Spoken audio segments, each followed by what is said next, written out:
This meeting is being recorded. All right. So, Kris, what's up, Kris Baker, man? What's going down, brother? How are you doing? Oh, just another day traveling, out here in Gillette, Wyoming today, and gonna be up north here for a little next couple of weeks. But other than that, just living everyday life. Nice, man. So, I noticed this year, New Year's, past, you're doing sort of like a 90 days no drinking sort of training and stuff. And Yeah. how far are you in now? What are you, like 20 days deep? Today is what is it, 21st? Yeah, 21 days in. Nice. Going through with what we're going to talk about today. This is probably the best I've felt in the last couple of years. Just staying away from the alcohol. It's not that I had a problem drinking. It was just that it was kind of something I used to numb the pain. And now that I've taken 21 days so far, I'm sleeping better.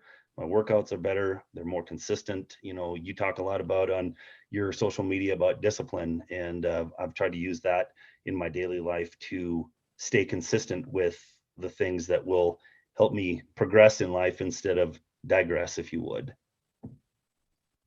Yeah, no, I totally agree with you. And thing about it is I find when you're living like in line with your goals, like what you want to be, because sometimes like I know when I used to go drinking and stuff and partying, it was like I was kind of living a shallower type of life because I was just kind of hiding like the pain, and it was something that I was looking forward to every Friday or Saturday, you know what I mean? Just getting fucked up and not Oh yeah. not really doing the things I wanted to do with my life. It's so crazy. And even Yeah. simple, like for me now, it's even simple food. Like if I eat shitty, I'm fucking irritable and cranky, and it just affects, like, a lot of times I won't even eat like bad because I know that it's gonna fucking change my mood with my kids, or not even my mood, like not that I'm mean or anything to them, or just like I would cancel plans, you know what I mean? More so if I ate some shitty food, like, because I'd be like sleepy, and then it just really takes a lot of your energy away. And it's fucking crazy because the other day when I made the post about just getting guys on here sharing stories on addiction and struggle and what they're doing now and stuff, kind of giving people hope and stuff, a guy had messaged me and he said, hey, he goes, I don't know if this is silly, but I like to maybe talk to you about food addiction. And I'm like, dude, that's not silly at all. Like, it's fucking crazy. Like, I remember the first time I went into like the rooms of AA, and I remember there was a Overeaters Anonymous fucking meeting before that, and I saw like a pamphlet, and I was like, what a fucking farce this is. And then I got thinking about it as I prolonged into my journey through recovery and changing my life, and I was like, can you imagine, like, all the fucking drugs that you love are always at every fucking store, or like you're just like anywhere and it just fucking pops up on a video or TV or whatever, and it's like constantly. And then I realized when I got sober, I got fat as fuck, and because I was eating, and I thought, oh my god, I'm gonna fucking kill myself eating shitty food. Here I cleaned up from drugs that were killing me, and now I'm gonna kill myself fucking. Like, it was crazy. I went to recovery. I was like probably like 240. I probably left there like 290, 288, and I had sleep apnea, high blood pressure. Like, I just was like deteriorating my health in that way. And it's funny now when I look back how just simple choices on your daily intake of your food, man, can make such a huge difference in your mindset. One thing when you were talking about people with like food addiction or just different types of addiction, I think of that movie Fight Club, when he was going to all these different addiction places, him and that Helena Bonham Carter, they're picking who can go to what and this and that. And that's one thing I think people don't understand is, addiction just isn't to alcohol and drugs. I mean, there's food, there's so many different things out there that people miss. They constantly just go right to drugs and alcohol per se.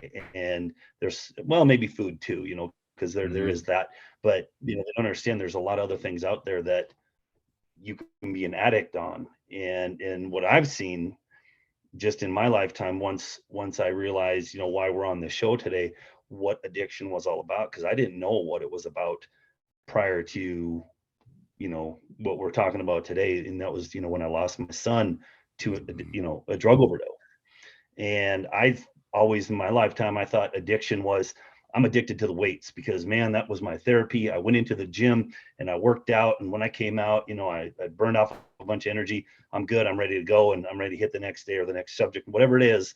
I thought I was addicted to weights. But what I didn't realize was I was just passionate about weights. You know what I mean? I was passionate about the things that I love in my life. I was not addicted. Addiction to me, and the way I've learned about it, it ruins your life.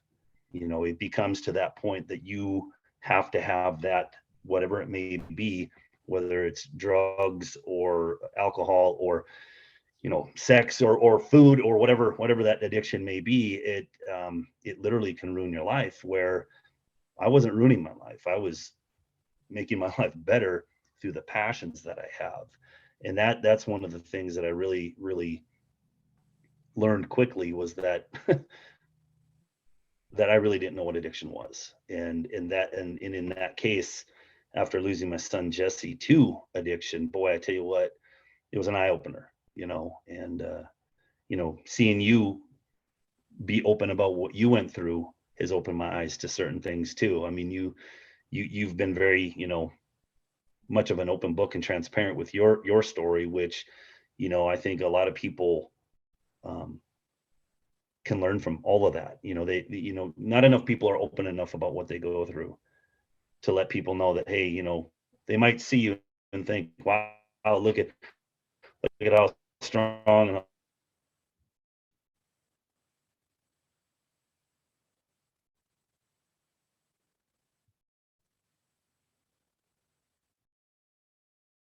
come over to the house after.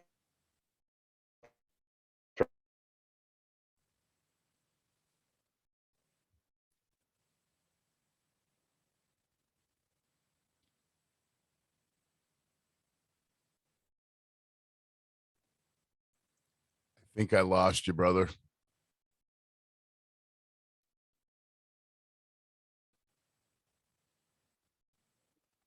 You're just having a little trouble with the Wi-Fi there.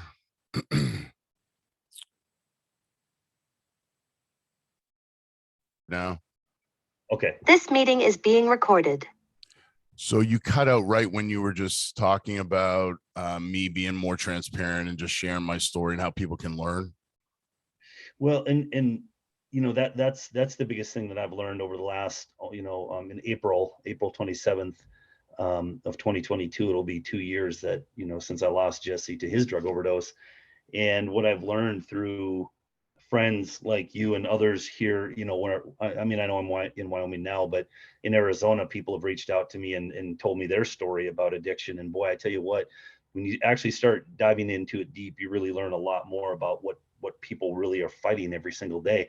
It's not just like, putting down a pencil or a pen and moving on to the next thing. It's something that you're constantly battling. I mean, that's something that, you talk a lot about in your different social media posts, in just staying disciplined and consistent with what you're doing, which I think in my mind keeps you from turning back to your prior life, 100%. But I just realized too that, and I'm not sure if this came across before the video ended there for a moment, but a lady who's a friend of mine is a recovering addict, and she came over after had heard my son had passed and talked to me when I came back from his funeral in Minnesota, and she told me, she goes, Kris, I literally went over to help a friend who is an addict and was battling some stuff.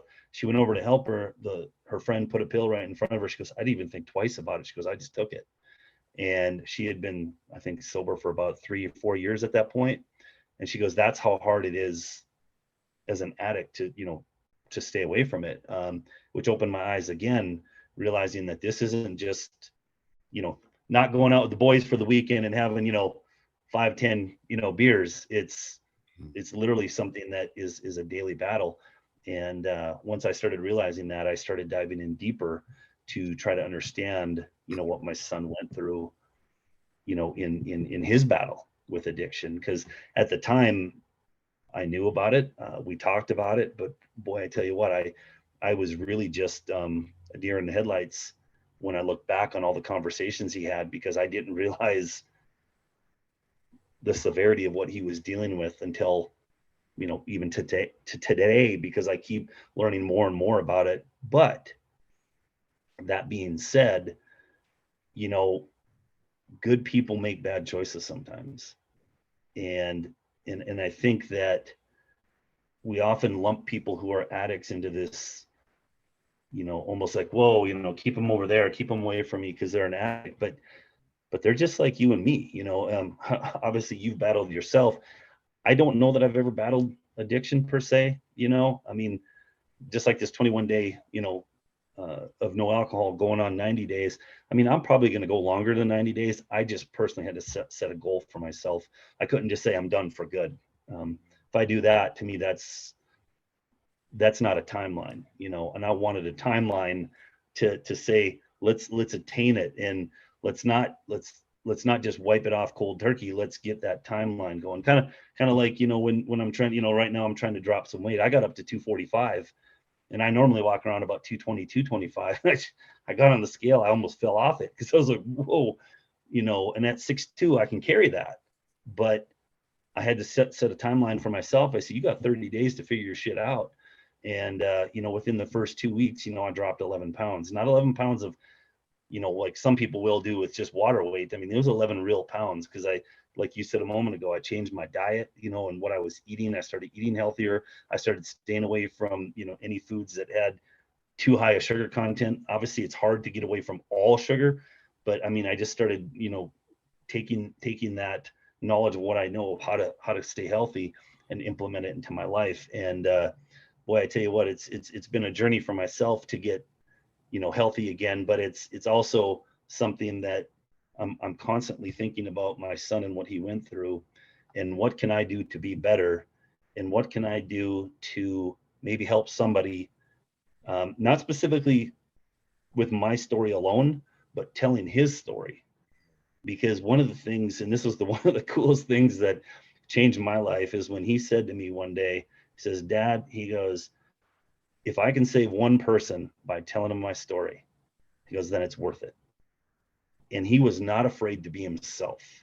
Just like when I see you doing your discussions about what you went through, it's not being afraid to be yourself. And I tell you what, so many people that I deal with on a daily basis, I feel like they're afraid to be themselves. I'm not a perfect human being, and I don't want to be, because I learned from all of my mistakes. I've learned from things that you talk about. I've learned from things that my son told me. And one of the greatest things that I saw in his life was he went from this long-haired, pimply-faced kid. And what I think happened is he was looking for acceptance when he was younger. And I think what happened is he was going this route and that route and tried the jock thing, and he tried this and that, to be an athlete and all this. And then all of a sudden there's a group of people that said, come on in, try this. He tried it. All of a sudden everybody's like, hey, he's one of us. All of a sudden he was accepted. It wasn't a good group, but he was finally accepted in his mind. So he kept going down this path that turned into an addiction. And he kept, and it was like a snowball rolling downhill. It just kept getting bigger and bigger and bigger. And even when he would try to do things better for himself, he just didn't have the tools yet to try to fight off that addiction. and that's one of the things that I noticed is when I look back on his life was, and I don't know how you got into it, but I can see, even in talking with my son's mother, we talked about that. He finally was accepted into a group, and it wasn't a good group. You know what I mean? Does that make sense? Yeah, no, 100%. And it kind of just made light to me and made me realize that was like what I was doing too, also because like I share this a lot. Like I went to 13 different schools growing up and I never had any sense of like belonging. And then my parents got divorced. I was sexually abused by my mother. I mean, my dad was violent. I mean, I grew up around so much violence growing up and I was so dysfunctional that it just continued on later in life. And I did the sports thing. I was a jock, I was like male athlete of the year when I was in like the ninth grade. My academics always failed, but I got a sense of like that tribalism with sports, but it wasn't fulfilling enough. And then I started working out when I was 11, and then I was getting fulfillment from that, but I was missing the father interaction in my life. I didn't have a mother that like was like present. I just had so much freedom growing up, and I didn't ever feel like I belonged anywhere. But I remember the first time drinking in the crowd of people I was with, which weren't the people that I really wanted to associate it with. You know what I mean? It was just the bad group or whatever. But I felt like there was an acceptance to that, and then I just gravitated to living a life of regret by hanging out with people that just influenced me in a way that was negative all my life, and not to blame others, but it was just, the thing about it is when you're always projecting things and they come back to you and you wonder why, like a good example is some guys will project all their money and wealth and their toys and stuff, and then they wonder why women that are attracted to them are gold diggers, because they just project that. They're just like, hey, look at me, I have all this money, I'm so successful, me, money, money. And then all of a sudden they wonder why they're getting fucked over in relationships and stuff. And I just am a firm believer that when you're projecting that stuff, it comes back. And that's why now where I'm at in my life, I kind of always try to, project positivity and that check your feelings mentality. It's just so prevalent in my life, because when you really understand who you are as a person, and when it's really your feelings, you have to check them because they dictate all your emotions and how you react to stuff. And all my life, I was that guy. I just reacted. Whatever I felt, I reacted to. My feelers were always out, and with Jesse, I can relate so much to him, man. I can relate so much to that. And the crazy thing is like, when that happened, and I saw like, what you were going through just online, and we talked. I mean, we've been friends for a few years. I mean, it's not like we're just Facebook chatty baddies, but we've had some really intimate conversations and stuff. And it fucking blows my mind. I just had this conversation yesterday at work. I was telling this guy that I work with that I was having you on, and the guys have been watching some of the videos. They're like, yeah, I really like what you're doing. These aren't even addicts, but this one guy in particular, he lost his son almost about the same amount of time that you lost your son, and to suicide, and drugs were involved and stuff. And man, I was just telling him yesterday how grateful I am to see him work every day. And it's hard, I get it, and he has his days, and you and him have made me realize how grateful I am to have children and be a part of each moment in their lives and stuff. And it's merely motivated me to, because when I first started training the kids and stuff, I was like, man, am I just pushing what I like onto them? And then I got thinking, it's like they need to learn how to exercise and build some strength and build some discipline and stuff, because I know what that does in other aspects of your life. For me, it took me till I was about 45, 46 to really realize what working out was all about. I thought it was just about being jacked and strong and look at me, and it was so self-absorbing. But then I realized that later on, it's really about changing your frequency and pushing yourself. And then, it's like when you leave the gym after a good workout, people are opening up the door for people. They're saying hi, you know what I mean? Like, it's like a whole different, because they push themselves and they feel good about themselves because they put some work in, they're just not living that life of working that 10, 12, 16-hour day and just laying on the couch and self-induced with selfish kind of habits, so. Yep.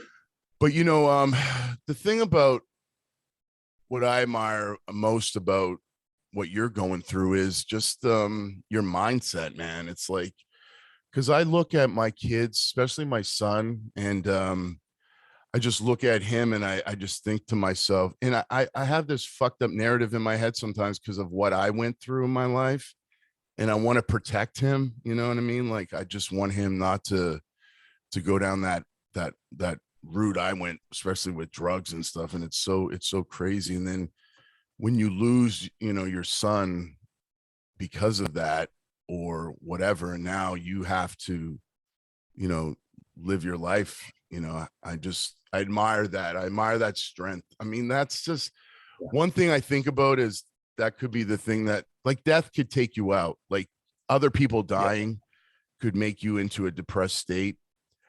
As fucked up as this is going to sound, I'm trying to create this individual every day that when that storm happens, if I have to go through some tragedy like that, God forbid, that I'm able to handle it. It's fucked up. I know that thinking, but I just want to be able to handle anything that comes my way,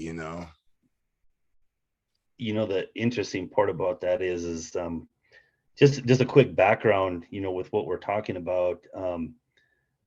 I grew up in North Dakota. I know you grew up in Canada. I mean, they call us South North of Canada or whatever they call it. Just some little joke where we're right there. I mean, where I was from was just 80 miles south of the Manitoba border. And growing up where I did in a small farm town, we were very independent. So we did a lot of things on our own. So growing up, as I got older, I did everything on my own. I didn't need other people per se. No, I did, but I mean, I did a lot of things on my own. And, like you're saying about your son, I looked at Jesse as, kind of trying to watch over him, trying to protect him a little bit. But at the same time, I gave him a lot of tough love because I was just, very similar to a conversation you and I had a while ago about your kids. And I said, you're showing your kids, it's not just about, showing them the discipline, showing them how to exercise and be healthy. It's spending the time with them. They get dad to spend time with them. And that's probably the biggest key to it. So when I was raising Jesse, and obviously, it was part-time because, I was not married to his mother or anything, but whenever he was around my family, I kind of was hard on him a little bit. And I always wondered if I was doing the right thing, but I was trying to prepare him for life. And I think as parents, we all try to do that. And we all think that our way is the right way, whether it is or isn't. That's what we find out later in life, that we could have done better. But we got to this point where, Jesse, looking for acceptance, in high school, and he found it. And then he got into college. He wanted to be an airline mechanic, an A&P power plant mechanic. And, that's when I started realizing, he's lying to me. I can hear it in his voice when he's talking to me on the phone that he's high, just like you said earlier, the partying and stuff. I've been at enough parties where I heard people higher than a kite. I knew what that sounded like. When I moved from North Dakota to Denver, I was around a lot of people that did some stuff that I wasn't privy to back in North Dakota. And I started seeing things on a bigger scale as far as drugs are concerned. I really wasn't into the drugs. That wasn't a huge part of my life. I was a big drinker, more or less. I was a social partier. I wanted everybody to, I'm a Libra. I've been on the radio before as a DJ, for a period of my life. And I loved being kind of that guy who would, make people laugh, and, we just have good conversation. Well, as I see my son and he's progressing down this road, and I kept, trying to tell, my parents who were trying to help him a little bit through college, I said, you got to cut him off. I said, you got to quit enabling him. You can't keep giving him, helping him with rent or helping him pay his electricity bill. I said, let him suffer. He's got to figure this out that he can't continue down this path. Well, my parents are too loving and kind that they just couldn't do quite that. But as he started progressing, he started getting in more trouble. And then finally he, got himself to the point that, it was pretty much, go to jail or go to rehab. So he got the opportunity to go to rehab, and he went to a place called Minnesota Adult Teen Challenge up in Brainerd, Minnesota. And he found a new group that accepted him because now he was getting sober, and this group accepted him in. So here goes this pimply faced, long hair, not long haired, but, longer haired kid to a bunch of guys who were working out. He fell in love with the weights with one of his buddies. He found a love for the Minnesota Wild hockey team. All of a sudden, as he's going through the program and he's almost out, he meets his soon-to-be wife. So his addictions went from negative things to more positive things. And I could see how much time and effort he was putting. I mean, he was working 60, 70, 80 hours a week, and he's still getting in his workout. I don't know how he did it, but he was determined to get his workout in. He then moved on to bodybuilding. His first his first competition, he got third. And then his second competition, which was a bigger one, he gets first. Fell in love with that. Well, then as he's, doing all the things to live his best life, if you would. And like I said, I could see his addiction went from one thing to the other. He fell in love with his church and his faith. I didn't have any problem with that. I'm not a super religious type person. I do believe in certain things, but he and I were on the same page that we whether you believe in God or good, we were doing the same thing. And I just said, if he's trading drugs for all these things that are more positive in his life, I said, I'm all for it. And I tried to help, promote that, if you would, through our conversations. But then, as he's working, one day he all of a sudden was standing by a skid steer, which is a small little loader. The skid steer bucket came down, and the operator wasn't paying attention where Jesse was. And I don't know that Jesse was really paying attention to where the skid steer was. And the cutting edge of that loader bucket went right and broke all of his metatarsals on his foot. And obviously then he goes to the hospital. The doctor gives him pain meds. At the time he was married, he'd been married by this point. And his wife said, he's a recovering addict. You can't give him pills. Can you give him something else? And at the time, I'm oblivious to how bad addiction is. And I'm like, what's wrong with a few pills? I mean, it's not like you're getting, tons and tons of Oxycontin or oxycodone or any, I don't really know all the names of the pills, but, I in my mind didn't think it was that big of a deal. And looking back, hindsight's 2020, I realized how big of a deal it was now. So I don't know why he was prescribed anything like that. But in our conversations, he kind of started alluding to me that he was looking for something stronger than just what the doctor had given him. And I said, and at the time I had taken, a hockey puck slap shot to the face. So we kind of were going through our surgeries right around the same time. And I kept telling him, I go, suck it up. I said, this is my face, and I'm not even taking painkillers because they're not helping, and I tried to steer him away from it. I said, at least it's your foot. I said, elevate it, do something. I said, I can't get away from this because I look and I can, it's there all the time. Through the conversations, I was oblivious to how bad the addiction was. And as he would tell me stories like any addict, he told me exactly what I needed to know, but no more. So he left a lot of parts of his story out that would have made more sense to me, that I could have given him better advice, if you would. But again, I was still oblivious to this. And now that I know the full story, I realize how I could have helped him better, or at least tried to. But then he goes from that to going to surgery. One of the last times that I saw him was, it was November, I think, of 2020, if I'm saying that right. No, 2019. And I went back home. We went to Minneapolis to a Minnesota Wild hockey game. We got up on the big screen on the, for one of their in between period games. He won, which I didn't really care because it was just fun to be with him, The next day we went to the Minnesota Vikings football game.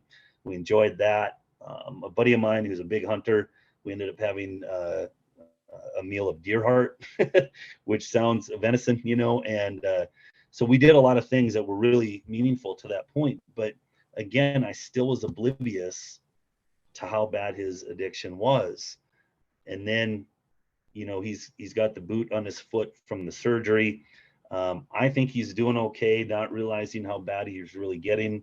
His marriage started to kind of fall apart a little bit. It wasn't over, but his addiction, his silent part of it, was really starting to affect his overall life. But it was just in different little areas that, you know, you couldn't always see it on the holistic picture, because I'm not there every day to see what he's going through or putting others through. Then all of a sudden, fast forward from, you know, November of 2019 into 2020. Now we've got COVID. We're all getting kind of stuck at home and all this. Well, I'd happened to be at some friends again. We'd kind of been partying that weekend, you know. Comes Monday, for some reason I set my phone down and I threw my hat on the table. And this was a Monday, and I'd taken the day off from work because I just needed a break. But when I did that, now I had my hat over my phone. I didn't see that people were contacting me. So my mom was contacting me, my son's mother-in-law, my daughter-in-law was contacting me. I had no clue. And so it got later in the day. I was like, hey man, it's getting the end of the day, you know, had a couple of cocktails. Next thing you know, I go, man, I haven't heard anything from anybody on my phone lately. And so this was April 27th of 2020. And again, we'd all been kind of in home because of this whole COVID thing. So as I walk over to my phone, I go, oh, I threw my hat on it. Whoops. I pull it off and I see all these messages of contact me. And I'm like, these are three pretty important people in my life that don't contact me this consistently within a short period of time. Right away, my mind went to Jesse overdosed. Jesse must have had a relapse and he overdosed. By no means did I think he had passed away. And when I made the call to my daughter-in-law, you know, she told me what happened, and I literally fell to my knees. You know, one of my greatest accomplishments in life was my son and my daughter and my stepson, you know, raising the three of them. And here I was, I felt like, you know, even taking that puck to the face was nothing compared to this. You know what I mean? And I literally, at that point in time, you know, lost it. I was on my knees crying. I could hardly talk. Luckily, I had some really good friends around me at the moment that, you know, helped me get a plane ticket home, all these kind of things. And from that point is when I started to ask more questions about addiction. You know, I literally just saw my life flash in front of me of all the stupid things I've done, potentially all the stupid things you've done in your life. And then I look at this kid who's, you know, 26, almost 27 years old. He had so much life left to live. And I go, how in the hell does this happen to him? Not me. For all the dumb things I did in my entire life. And I'm just looking back going, how am I still here? So through that loss and going to his funeral and talking to his friends and talking to his counselors through the rehab center, Minnesota Adult Teen Challenge, I started realizing I knew nothing about addiction. And that's when I really started to take that journey of understanding addiction more. And even talking to one of his counselors, he said, Kris, he goes, the only person who could have saved Jesse was Jesse. He goes, no matter what you did or said or what they tried to do to intervene, they said he was the only one who could have stopped himself. And that was when I finally let go of what I felt was guilt, thinking, was I too hard on him? Should I have given him more love and compassion? Should I have not given him the tough love? You know what I mean? And that was the moment that really stopped me and said, I need to change the way I'm thinking. I need to find out more information about what he was going through so I can understand it better.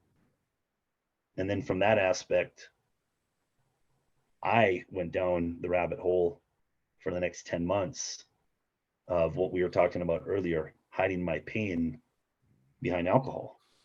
Now, I never did it to the point that I put myself in any harm's way or anybody else in any harm's way.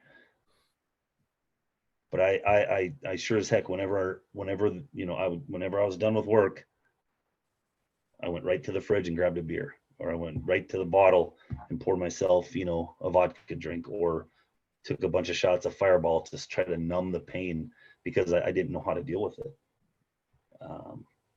And for 10 months, it seems kind of funny to say that out loud now, but for 10 months, that's all I did.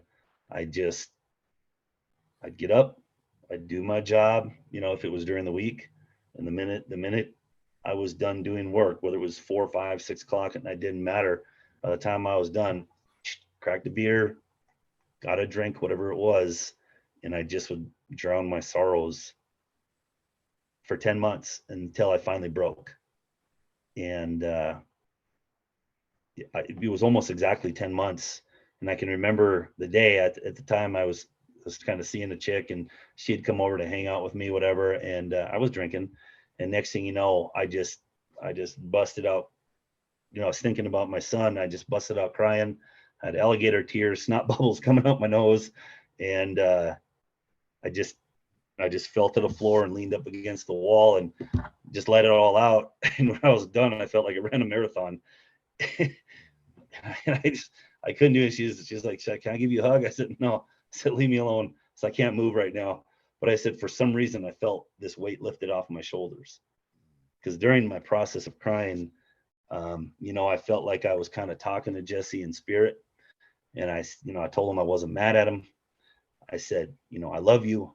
I said, "Good people make bad choices. Sometimes I have, you have, we all have." I said, "Yours just happened to be one that took your life." But I said, "I'm not mad at you anymore." All right, I wasn't even mad at him. I said, "But I'm not mad at you." And for some reason, that weight was lifted off my shoulders of the guilt I felt, if you would. And that's when I really started to heal from the loss of losing my son. And for parents out there that have lost a son or a daughter, that's a group I don't want anybody to be a part of. But I learned a lot once I started realizing this is what it is. There's no changing it.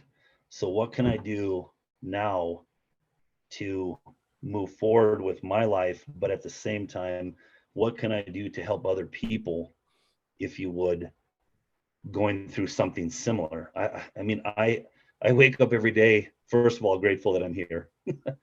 And then I also am grateful for my parents, my family, and my friends. And I'm just grateful to be alive. But I think, how can I live my life whereas if somebody needs me, I can be there to maybe offer some suggestions or some advice to keep living instead of going down that rabbit hole I did for 10 months. And that was the biggest key that I realized is that I had to stop feeling sorry for myself.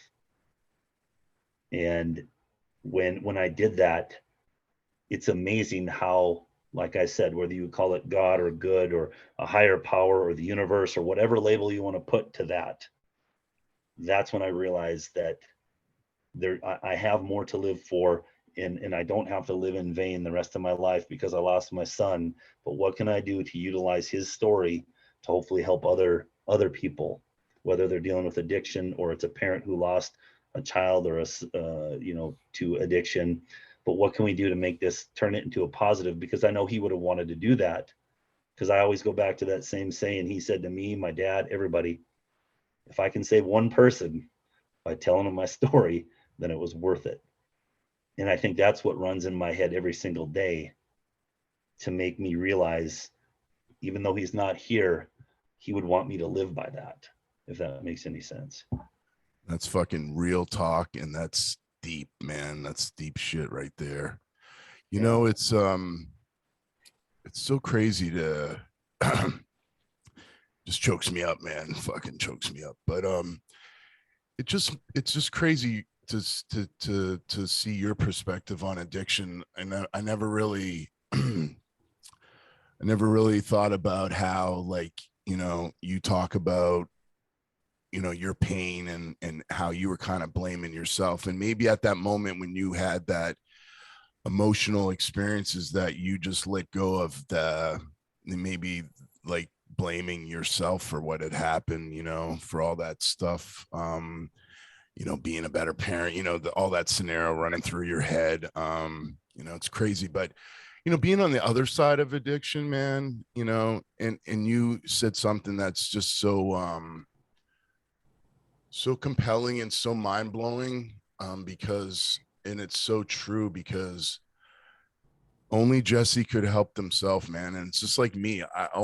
I could have helped. Only I helped my, like, not just me, but you know, I believe that, you know, God had put me in these situations to really better myself as a human being. But that being said, you know, it's just having that willingness and being able to go through, because like I could have, I could be just, I could be the example, like I could be just like Jesse, man. I'm just like, why did I live till I'm fucking 50 years old and, you know, put all that shit in my body and fucking just, you know, annihilate myself? And here I am. But you also said another thing that really sticks with me. And my wife had, and I had this conversation a few months ago, and she had said to me, and I had shared this during one of the other shows that I did. And she was like, you know, you're being so selfish, not like helping others. And because, you know, when I was in recovery, I used to go speak, and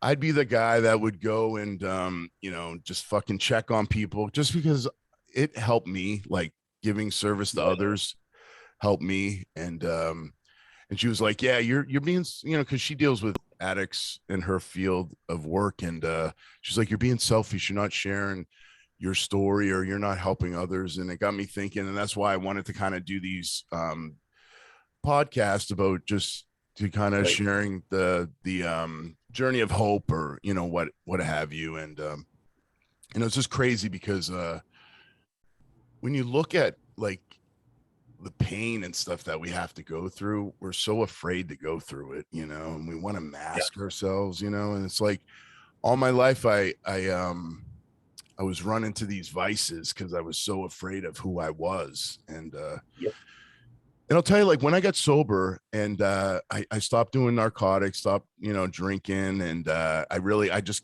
went through a 4-year period. I just totally stayed away from everything. And I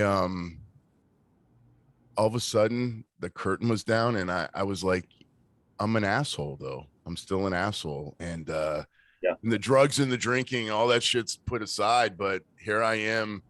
The battle of my mind started to begin. And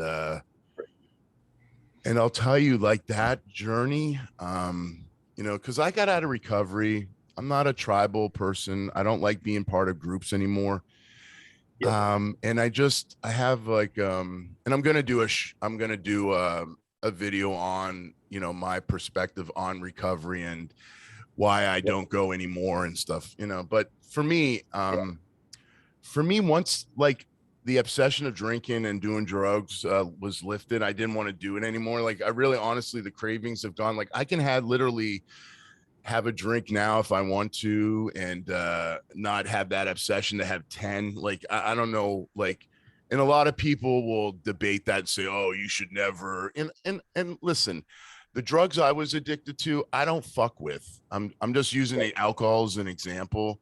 And I've used other drugs in my journey now. And I, you know, we'll discuss this also, but you know, I've used psychedelics, and I've used cannabis in my journey now, to where I'm at, to really open up my perspective in life. And I remember, man, sitting at work one day, and I work on wet saw, and I'm kind of doing just repetitively the same job every day, basically. And I listened to a lot of stuff, a lot of books and stuff, and started listening to Joe Rogan, got really into like a lot of podcasts and stuff. And then I was like always still fucking looking for these answers. Like I had these thoughts in my head, and I couldn't stop reacting to them. Like they were dictating my whole fucking being. Like say someone, you know, did something disrespectful, I would want to fucking just be so violent, you know what I mean? And I would want to react such in a fucking just a chaotic manner. And I remember one day I was like, was searching just searching for these answers. And I remember I was listening to this book called The Untethered Soul by Michael Singer. And he was talking about the exact same thing I was going through. And I have nothing in common with this guy. He's a yogi, fucking just, but his whole like sharing about how he stopped reacting to his thoughts, and he started projecting them as like a movie, like you would sit back and watch your thoughts in your head instead of going and reacting to them. And then he really started doing the opposite of what he was thinking, and it was just crazy, the journey that set him, you know, from being a broke ass teacher and a professor to like what he is today. But it made me realize that you know, I'm not my thoughts, you know, and those thoughts that happen, now I can look at them and evaluate them before I react to them. And I remember, you know, watching Rogan for about a year or two, and you know, he was talking about psilocybin and DMT and a lot of these, you know, psychedelics. And I was thinking to myself, you know, a lot of these like well-known authors, like I read the DMT book by I think Rick Stratusson, or and all these other, you know, books, Terrence McKenna, and just this literature on using these medicines to help you open up another part of awareness in your mind that you aren't capable of really doing that. I mean, some people can do it through meditation. I find ice baths, breath work, meditation, that is part of my routine now. But you know, when I started to see, my whole thing is I wanted to let go of my past. I had this hatred towards my parents, and I just wanted to let go of that because it was kind of fucking eating me up all my life. Like I always had this, man, if my fucking dad did this and wasn't an alcoholic and fucking piece of shit, blah, blah, blah, my mom didn't, blah, blah, blah. So I remember, you know, and we adopted the kids. I was about 2 years into having the kids. And I remember like thinking to myself, I need to let go of this because I have a son now. And I see how much of a fuck up I am, because there's no instruction book to being a dad. And at 44, you know, adopting 3 kids, and all of a sudden my life is just fucking chaos. And I remember wanting to kind of use this as medicine, and I wanted to kind of do some therapy with this, and I ended up doing a couple heroic doses of mushrooms, and I remember really focusing on what I wanted to change. And then all of a sudden I just realized that my mom and dad were trying to do the best job that they could possibly do at the time with the shit they were going through. So it was just crazy how at that moment I was able to let go. And I sent my dad an email. I wasn't looking for I wasn't trying to rekindle a relationship at all. I was just wanting to let him know at his age. I don't even know how fucking old he is now. Like, and he's been sober and part of AA for like 25 years. And that's great. That's great. And I'm, you know, I'm happy for them and whatever, but I just wanted to kind of let him know that I was sorry for being such a shitty son too, because I didn't know what the fuck I was doing either. So at that point, I just let go. And then I started my journey into psychedelics and really being aware of who I was as a person. And, you know, I don't do heroic doses anymore. I do a lot of micro dosing as help with depression and anxiety, along with, you know, it just helps me be more aware.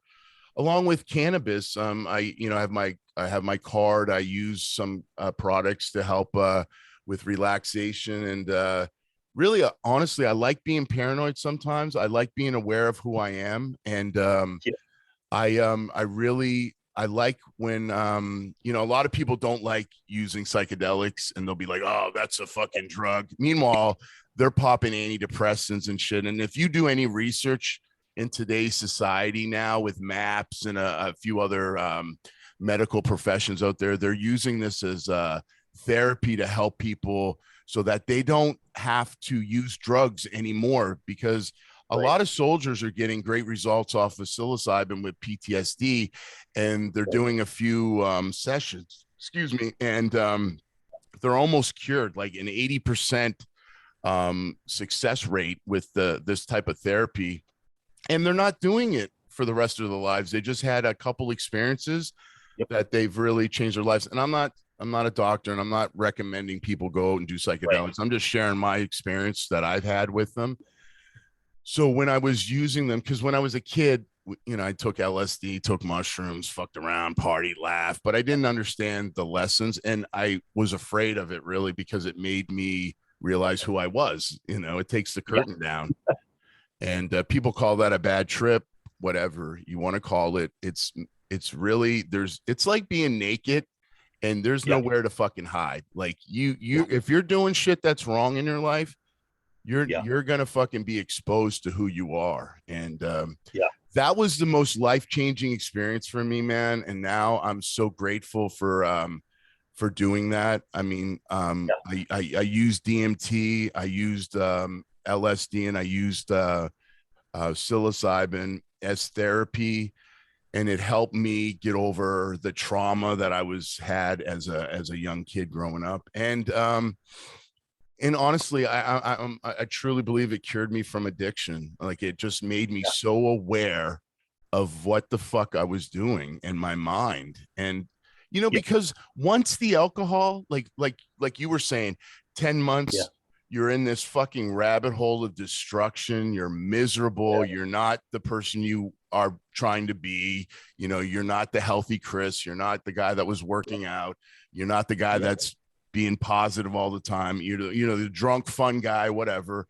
Not really a problem in your eyes, but it could be, and it could have sent you down a spiral of a life of regret for years. I mean, you caught it in a short period of time, and that's a true blessing that you were able to have the perspective to know that this was not where I wanted to be. And you know, I really admire how you want to help others, because you know, I firmly, truly believe, like, I spent majority of my time feeling sorry for myself, being a victim, and using drugs to cope with those problems.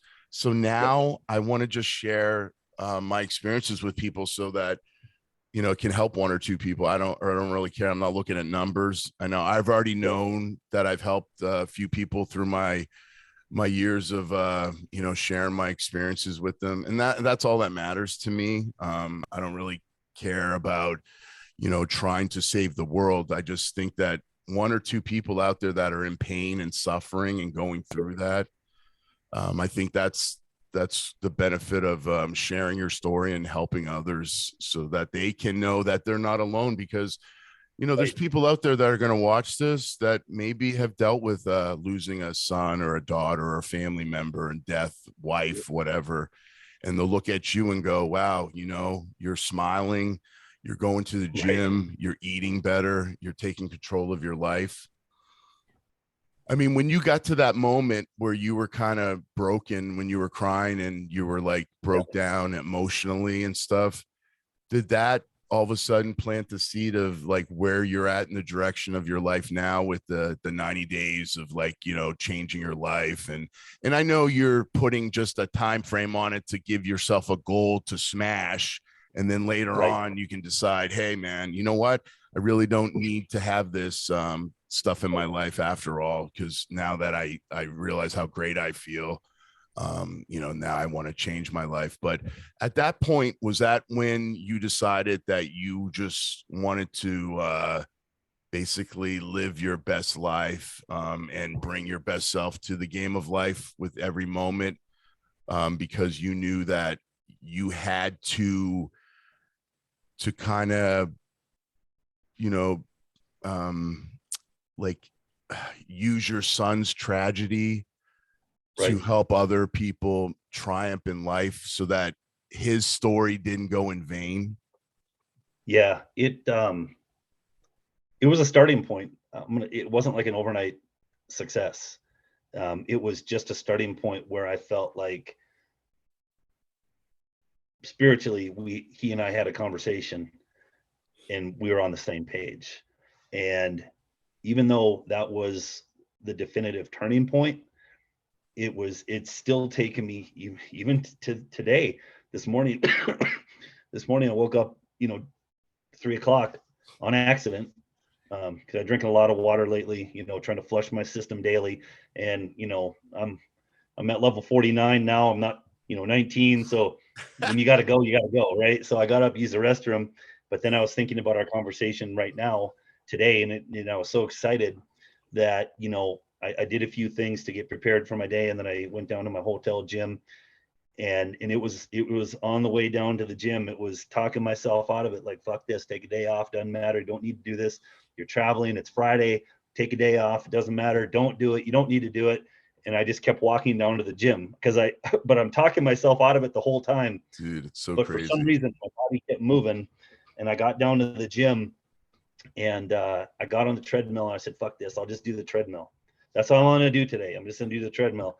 Well, then as I'm doing the treadmill, I started, I don't know, I just was being empowered because I knew we were going to talk today. Mhm. And I started texting a few friends. I said, get up, get the fuck up. I said, today, smash today. I just started texting people. There's some people that have now come into my life that are, becoming more important to me. And I was texting them, and all of a sudden I looked up, and I wasn't sure if I looked at the time on the treadmill. I was doing it at somewhat of a high level. Mhm. And I looked down, and it said 21 minutes. And I was like, 21 minutes. I said, Jesus, usually I do like 10 or 15 and I get off and just to warm up and then do my workout. Here I was at 21 minutes, and I said, okay, I'm going to go to 25 minutes. Then I'm going to get off. At 33 minutes, I finally had to get off the treadmill because I was just texting and emailing, or not emailing, but texting and sending messages and doing different things on social media and, my phone and whatever. But I was so excited that I wasn't even thinking about the time. I was just trying to get a message out to some people because, again, I was excited about coming on here with you today. Then I finally said, okay, I got to get off the treadmill because I still got to do, some weights. Although, your most gyms in a hotel are not nearly like a gym at EOS or, any of the, LA Fitness, any of the big gyms out there. But I said, I'm going to do something. So I did. And then I came up to my room and I was just excited. But my point about what I'm saying is that 10-month thing, that was the breaking point. But there's been many days since then. So let's just say in April, at April 27th of 2022, which is not far, 2 months away, right up until today, there's days I wake up that I don't want to get up, and I have to force myself to roll out of bed. Sometimes I hit snooze for an hour. And then I finally, after that hour, I go, listen, man, you're not going to make a change in your life if you keep choosing the easy path. You've got to get up. You've got to do something, get up and move. And even if I go to the gym or I go do something, whatever that may be, I say, even if it's not at the level that I want it to be at least you're there. So I've had workouts that weren't where I mentally wanted it to be, but I was like, well, I still was here. I still got something in. I still had the discipline to get here. It's not an easy journey, and I don't think my life is ever going to be easy ever again. It's never has been, but I also have learned through, and I know that you've listened to David Goggins and Jocko Willowink, and other names that we could go down Jordan Peterson, Joe Rogan, we can go down this path, Zig Ziglar, Tony Robbins, we can name all these people, but the common denominator is some, like Goggins says, sometimes you have to sit in that fire and you just have to sit in that mess of shit. Yes. And just deal with it. Because once you step out of it, now you realize how good life really is. That was just a moment in time, but you have to understand the bad to know good. You have to understand weakness to know hardness or toughness. You have to know light before you know dark, or vice versa to any of that. You know what I mean? And I just started saying that an easy life is not what I want. And anything in life that comes good doesn't come easy. So I've just started, and again, this isn't like this just happened 10 years ago. Like you said, right around 44, 45, 46, that's when I made my change too. When I really feel like I grew up, I was 45, I think I was 45 years old, and I was working out on a mine site. We were doing some core drilling in northern Nevada, middle of nowhere. The closest hospital I had was a helipad on a single track road 2 miles away. That's what was going to save me if I got hurt. I'm sitting out there mixing what we call mixing mud, and it was a mixture of bentonite and some other polymers that would solidify the hole. It would keep the hole pretty much solid while we were drilling, 5,000 feet down. And as I'm standing there at this tank mixing this mud, I just started kind of talking to myself or the universe, and I said, "That's it." I said, "I'm done being angry. I'm done being pissed off about anything and everything in life." I said, "I'm done with that being my first option, right? My first go-to." I said, "I'm done." I said, "I forgive everybody who's hurt me. I forgive myself." I said, "It's time to move forward with something bigger and better in life." After I was done saying that, I'm not kidding you, within about 3 minutes, like I said, I weigh right around 230 pounds at the time. When I walked over to one of my best friends who happened to be on that drill pad with me, I walked over to him, I told him my story, what just happened. And I said, "I felt like I floated when I walked over to you." I said, "All this weight has been lifted off my shoulders." And he just goes, "Feels pretty good, doesn't it?" I said, "Hell yeah." Point being is, whether it's the loss of my son and the realization 10 months later that I can't keep going down this rabbit hole, or it's at 45 years of age, it doesn't matter. We all have to find our breaking point, and we all have to find a way to no matter what it is, even if I start going down a rabbit hole again, I have to find that breaking point and stop, and I have to pick myself up and move forward. Because I've done that so many times in my life, it's getting easier. It's not easy, but it's getting easier to understand that no matter how much I hurt on a daily basis from losing my son, I now know that I heal through humor.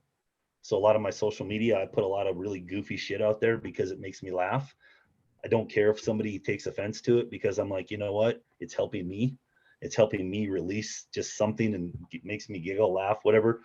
Sometimes I put out some serious stuff because I want to send out a message to somebody. I don't know who that somebody is, but I hope that somebody sees that I'm no different than them. We're all human beings. I'm not Joe Rogan. I'm not anybody, but I'm me. So if I can figure out a way to survive, so can you. The same thing when I make little videos that pop in pictures in there, pop in videos, and it's got some cool sound to the background. Or one of them was Andy Frisella when I was doing some squatting, and it seemed to fit. It's fit me. It make when I watch that video, it makes me go, nobody's coming to save me except me, and that's Andy's voice behind it, but it drives me to do better. So I don't do things because it's like you said earlier, it's not all about me.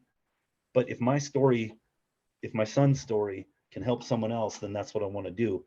But in that process, I battle every single day, just like anybody else. It's not all roses and cotton candy and fluffy clouds and rainbows and shit. It's real life stuff where getting out of bed is tough sometimes. But I know that if I don't, that I'm doing what I don't want to do, and that's taking the easy route. The easy route never got me anywhere good.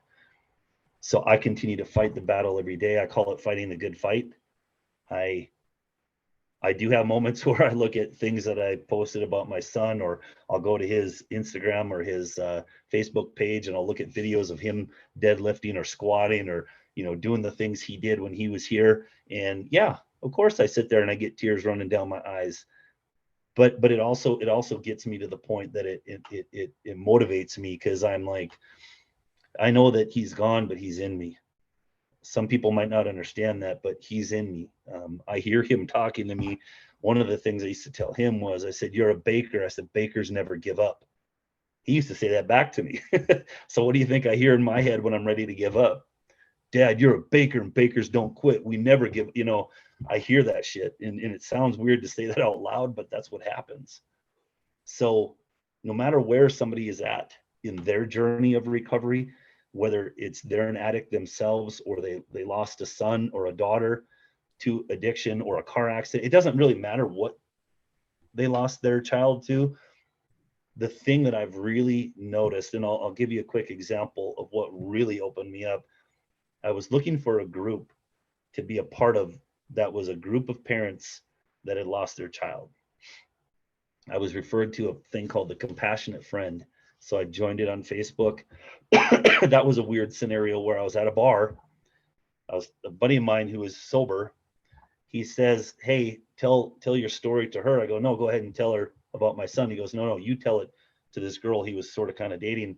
As I'm telling it to her, she goes, "Oh my God." She goes, "I lost my brother." But she goes, more importantly, she goes, "My parents are part of this group, the Compassionate Friends." She texted her mom immediately. They invited me to the group. Anyway, it's like 33,000 people on this particular Facebook page. And one of the things that opened my eyes about my journey was when I read all these stories of these people talking about their losing their child. Some of these people were 10 years deep into it, and their response was, "I'm one day closer to seeing you." I can't live my life that way. I don't want to die. Mm. And when I read that, it hurt because I'm like, I'm coming up on 2 years. I'm not going to live another 8 years feeling like I want to die just to go see my son. My son wouldn't want that. My son still lives in me and says, "Keep fighting, Dad."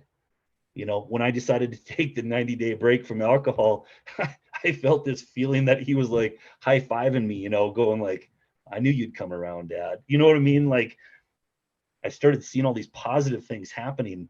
And in the 21 days, you know, today's 3 weeks, I have seen more things fall into place for me than I never thought would.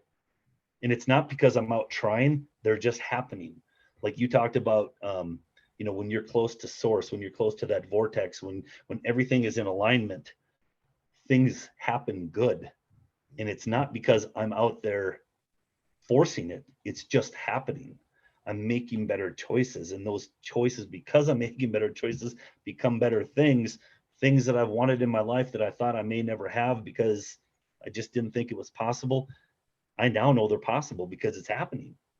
And they might be small things. One of them that's not really small to me, but it's that I'm back in the gym consistently, that I'm waking up not wanting, you know, a beer to drown my sorrows. Even when I have a bad day, that day is still a better day than not having that bad day and turning to alcohol or some, you know, whatever it was to drown my sorrow. So I've found that we need to grieve, and we all grieve differently. But at some point in time, we have to stop the selfishness. We have to stop the self-pity, and we have to, you know, grab the bull by the horns and say, the pain will never go away, but I need to learn to live with it. And that's what I've been doing, is I'm learning to live with the pain. I have moments, and this is the truth, Craig. I'll sit down and I'll just sit there and I start thinking of my son. I get teary-eyed. I got wet in my eyes. I got to do whatever before I go into a business meeting, what have you. But I say to myself, I said, that just tells me I'm human. That tells me that I'm real. But at the same time, I can't use that moment and start spiraling downhill thinking that it's okay to do that. I can't do that. I have to use that to build me and be stronger. It's going to be a battle for me the rest of my life. But again, I realized I had to stop the self-pity and the self-loathing and the self, whatever you want to call it. And I said, I have to learn to figure out to live with this. And I think about my son every day. I think about things that, you know, he'd be proud of me about, you know, like the other day I squatted 315 pounds. My knee was hurting. My back was hurting. I wanted to just throw it off my back, but I in my head, I heard him talking to me. "You got this, old." He called me old man all the time. He said, he goes, "You got this, old man." That was his joke to me, right? And I was a young father, you know. Jesse passed away at 26, almost 27 years old. Well, I was 20, almost 21 when I had him. So we had a really interesting connection because we were, yeah, we were different in age, but I was still a young at heart father, and he was a young at heart son who we connected on a lot of different levels. But that's the one thing that I really found out at the end of, not the end of my journey, but at this stage of my journey, is to not let it continue to spiral downhill. I mean, you've got to find a way to pick yourself up. And that's where, so saying that, taking it one more thing of what you were kind of alluding to, of how like when, I don't know if how it is for your life, but when I hear people talk about their kids, and I'll give you an example. A friend of mine, she got really pissed at her son. They want to be with dad, and she was like, she started saying a lot of negative things, and I walked right over to her in her face and I said, "Don't you ever say that about your son again." I said, "At least you have the opportunity to be mad at your son." I said, "I don't." You know what I mean? Like, don't take your time for granted with your kids. Don't take your time for granted with anybody. Your wife, your parents, you know, depending on your relationship with these people, your friends. Don't take it for granted, because here today, gone tomorrow. And that's how I try to live my life nowadays, is just staying, yes, let's be real. We all have bad days, and we're going to continue to have those bad days, but they don't have to be as bad as we once let them, because that's what took us down that rabbit hole. But if you can find that strength to just say, okay, I'm going to sit in the fire for a minute. I'm going to hurt. It's going to suck. It might last a couple of days, but guess what? When I'm able to come out of it, I'm going to realize that I had to go through that to realize how good life really is. And that's where I'm at today, is I want to bring to others, it's okay to grieve, but man, you got to find that way to deal with the pain, because we're never going to forget it, but you got to be able to deal with it and move on. And it's not moving on like you forget. It's moving on that you got to keep living your life and moving forward in that direction. And that's what I hope people will understand, is that you can't let that tragedy ruin the rest of your life, because that loved one would never want that to happen. You know what I mean? Does that make sense? You know, like, you've got to pick up the pieces and keep moving. So I saw a thing. Have you ever heard it? I don't know. I just saw this on some sort of a meme the other day, and it was saying something about, you know, people want to kill themselves. We'll take them to, you know, a body of water and throw them in the water, and all of a sudden they're fighting for their life. You know, do they really want to die, or are they just going through a bad moment right now, and they just need to sit in the fire for a minute, go through it, and then wake up? I don't know. It's just thoughts that I see from a lot of people who've gone through different types of tragedy, trauma, but I think we can all learn from it and say, well, we can't just give up. You know, we just can't give up. That's at the end of the day, that's the way I see it. It's powerful words, Kris, man. It's so amazing that you're sharing this message, because a lot of people need to hear this. I mean, and it's so true. I mean, it doesn't matter what you go through in life. If you want to live and feel sorry for yourself, it doesn't matter the tragedy. You will become a victim, and you'll never, ever be able to live a life of fulfillment, because you'll be always feeling sorry for yourself. And that's really what it breaks down to, is as blunt as that can be sometimes. It's, we need to like focus on like you were talking, and it's so crazy because you made a bunch of great points, but I want to just get back to like where you were talking about like getting up in the morning and not wanting to get up. And it's like, I share, like, my Facebook is like, I journaled every day, and I just kind of put parts of my journaling out on my posts, so that it's really just for me. Like, when I'm talking about men with tits and being fat and fucking lazy, I'm just talking, it's my self-talk. I'm just sharing it with everybody else, because these are the thoughts that I have. Like, you know, people will go, man, you have so much passion for working out. Yeah, but it's a fucking battle to get up every fucking day and do it. Like, it's like today, I've thought already a couple times where maybe I'll just fucking enjoy my day without sweating, and I'll just fucking go have some pizza and fuck around or whatever. And it's like, but my conscience, I can't deal with that voice in my head going, fuck you, stop being a bitch, get up there and work. And that's because of the positive affirmations I've put in my mind over the years, especially with like David Goggins. There's a kid at my work, and we'll always be fucking with each other, going, who's going to carry the boats? It's like, Right. you know, it's like, who's going to do the work? Who's going to push, you know, who's going to push on? And everybody has hard days, man. Like, everybody has those days that you don't want to do things. And those are the moments that we learn so much about ourselves. Because I'll tell you, when the alarm goes off for me at 3 a.m., that's who the fuck I find out who I am as a man. When that narrative goes off and goes, oh man, let me just hit snooze. I can't fucking believe it's 3:30 already. I never got all that sleep. I don't feel fucking rested. I'm going to take the morning off working out. Sometimes, like, you'll even think, oh, I got fucking 20 hours of personal time. I'll just take a shift off and fucking. But you know what motivates me now is I look at my kids, and I told them the night before I'll see them, you know, pick them up at school after work. And I've already made that fucking commitment. And I don't want to show them that you can just be lazy whenever the fuck you want. Because you said something really, really profound about, you know, like, people want to create this fucking weak ass soft life. And that's not what life is about.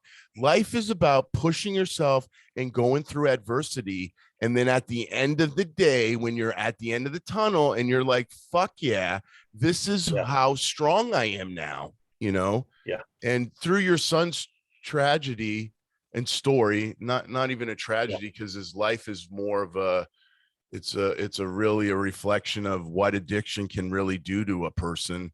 And you're able to take that and look at the positives of be able to share that, and look at that as sharing this with others that have gone through that. I think really that's what where gifts are, is when you go through something, to be able to share it with others so that they can know that, holy fuck, I'm not alone.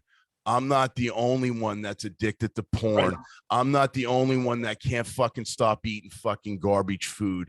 I'm not the only one that doesn't want to get up and work out or go to work or wants to feel sorry for themselves, you know, but we have to flip that shit. And now when my alarm goes off, I just tell myself, this is the shit that I need to do right now. This is part of my life that I need to get up and go to work and set the example and do it in a positive mindset, not be that guy that goes, oh, how you doing today? Oh, fucking tired. Can't wait to get that fuck out of work. Like, you know, that's not a way to, that's not the way to live my life, you know, because Monday morning blues are just caused by people self-inflicting all this fucking pleasure all weekend and doing not fucking anything to invest in themselves. And then Monday comes and they have to go to work. And that's what motivates them, because they have to have money to feed their family. But they fucking have this perspective of, oh, I'm fucking so tired. Is because, motherfucker, you were sleeping until 10 o'clock on a Saturday, staying up all night, watching fucking Netflix or whatever the fuck, eating pizza and ice cream. And then Monday comes and you're like, holy fuck, I got to get into a routine again. Because on Thursday or Friday, because I work Thursdays or our Fridays, that day, every guy in the shop is happy as fuck. Like, why can't we keep that mindset on Monday? Why is it on fucking Friday? Like, but it's just crazy. And I'm a victim of that as well. So, I mean, I'm not fucking perfect by any means. That's for sure. But, you know, I'd share that because that's how I feel, as well as I see other people doing that. And, you know, you made a really good point about, you know, pushing through these times. And dude, you're going to fucking cry and you're going to have meltdowns and you're going to have fucking moments like that, because like you said, you're a human being, and dealing with loss is emotional, and it's not getting into that rabbit hole of 10 months of drinking and stuff. And my wife said something really profound to me the other day. Her dad passed away. I think it's been 5 or 6 years now. And she had said, it's like he's never been there. It's like he didn't exist. Like, it's like all these memories are in her head now, but the physical being, it's like it never existed anymore, because, you know, she called him every day, and you know what I mean? It was just an interesting perspective she had on it. And she started to cry, and which made me cry, because I know how much she loved her dad, man. And it fucking hurts me to see someone I love so much have that pain. But it just builds like crazy strength, man. You know, it's like Yeah. it's so crazy how we can either fall victim of our own story or we can be the victor of it. And you know, and I always talk about that because I was such a fucking victim all my life. I wanted to blame everybody and Yep. have any excuse to fucking drink or do drugs. And I just fucking hate it now. I hate seeing it. And a guy once told me when I was in recovery, and I fucking hated it, but it was so true. And he goes, you look at someone and the things you don't like about them are usually reflected in who you were or are as a person. And it's so fucking true. I'm like, I don't like that guy because he's a liar. Did you lie before? Fuck yeah, I fucking lie. Yeah. Or this guy's fucking, doing this. And I'm like, what? Or like, or people that are lazy because I used to be that way. I'd be like, fuck, it's a reflection of that. And another point that you made that a lot of people, it's a fucking nightmare, is enabling, man. Enabling. Yes. And I seen it, I see it firsthand with my wife, with her kid. I see it with other people out there.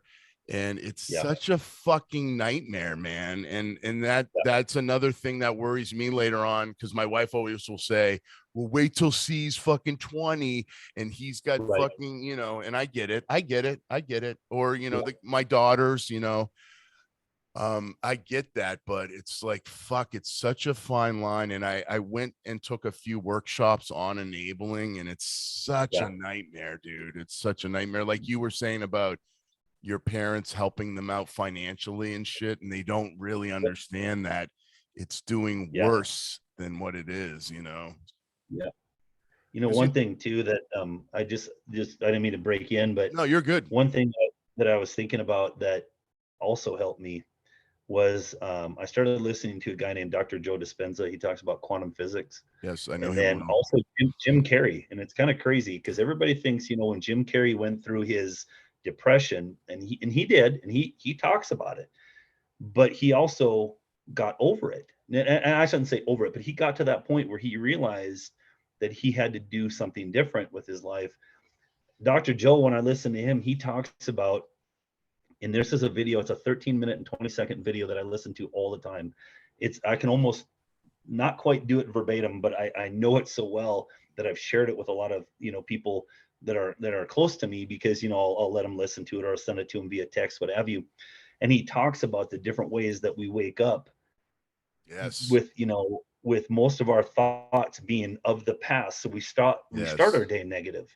Yes. And when he said that, he said, we're like a computer program. By the time we're 35, he said, we're programmed almost to the point that we're just, it's like Groundhog Day every day. Yes. I wake up, I drink my coffee. I'm not good to talk to you until I'm done with my coffee.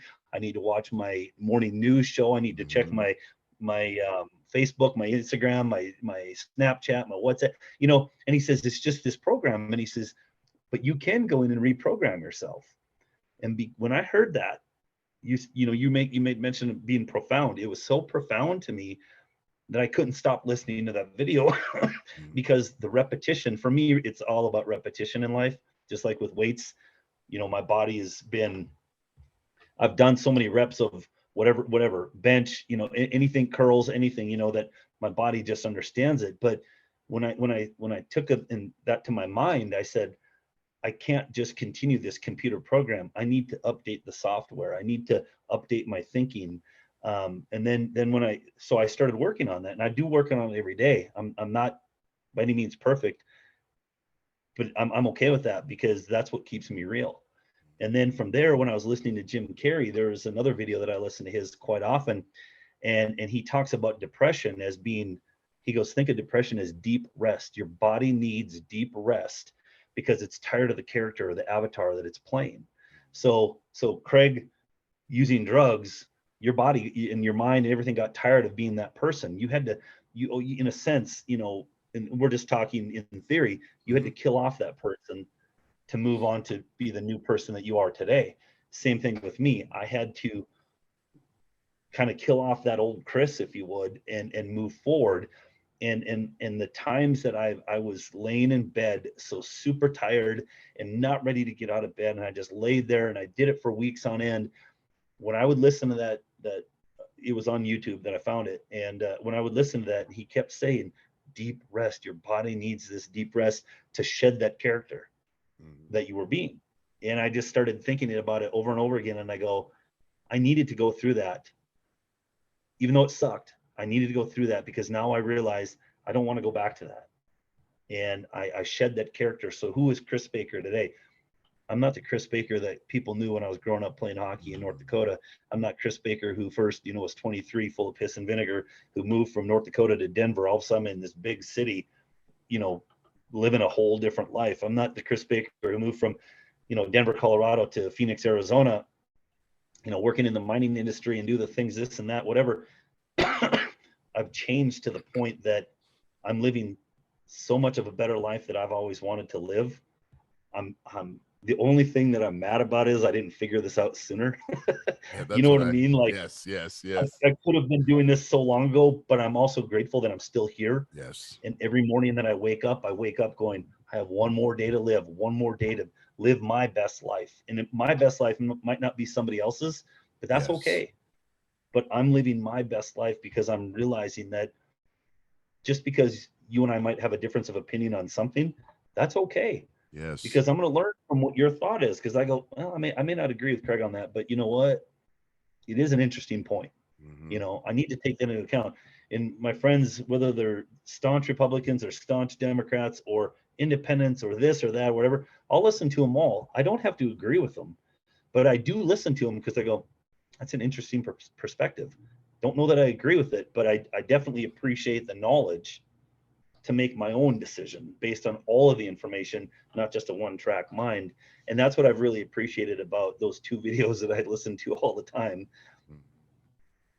because they've gotten me to that point where I'm thinking ahead and thinking, what can I do to be a better person today? I'm going to trip, stumble, and fall, but when I do, now I know how to pick myself up instead of the continual falling down the rabbit hole, if that makes any sense. No, that's so true, because active listening is so important, because and I'm at the age now, being a middle-aged old ass man at 50. Yeah. And I love saying that now, because I don't feel 50. I feel like I'm 25 still. But the thing about it is of course it's all a mindset, but listening, and I'm at the point now where I've actually changed my fucking perspective on certain things, or I've actually learned shit through my life that wasn't true, and I finally went and did the research and looked it up, and I'm like, holy fuck, this isn't even true. But Dr. Joe, I find him real interesting.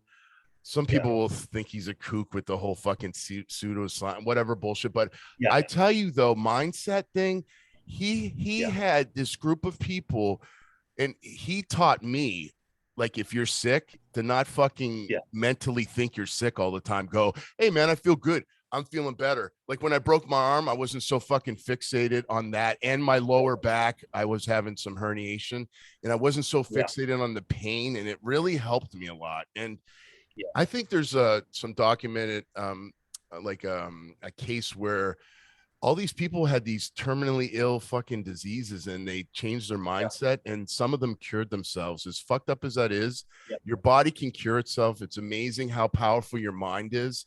And if you sit around thinking that you're sick all the time, you can develop sicknesses. Like, you can feel like you're being sick. You're making yourself sick almost. And another thing about the thing I've learned, and I heard this, I think Wes Watson, I don't know if you ever listen to him, but he has a pretty good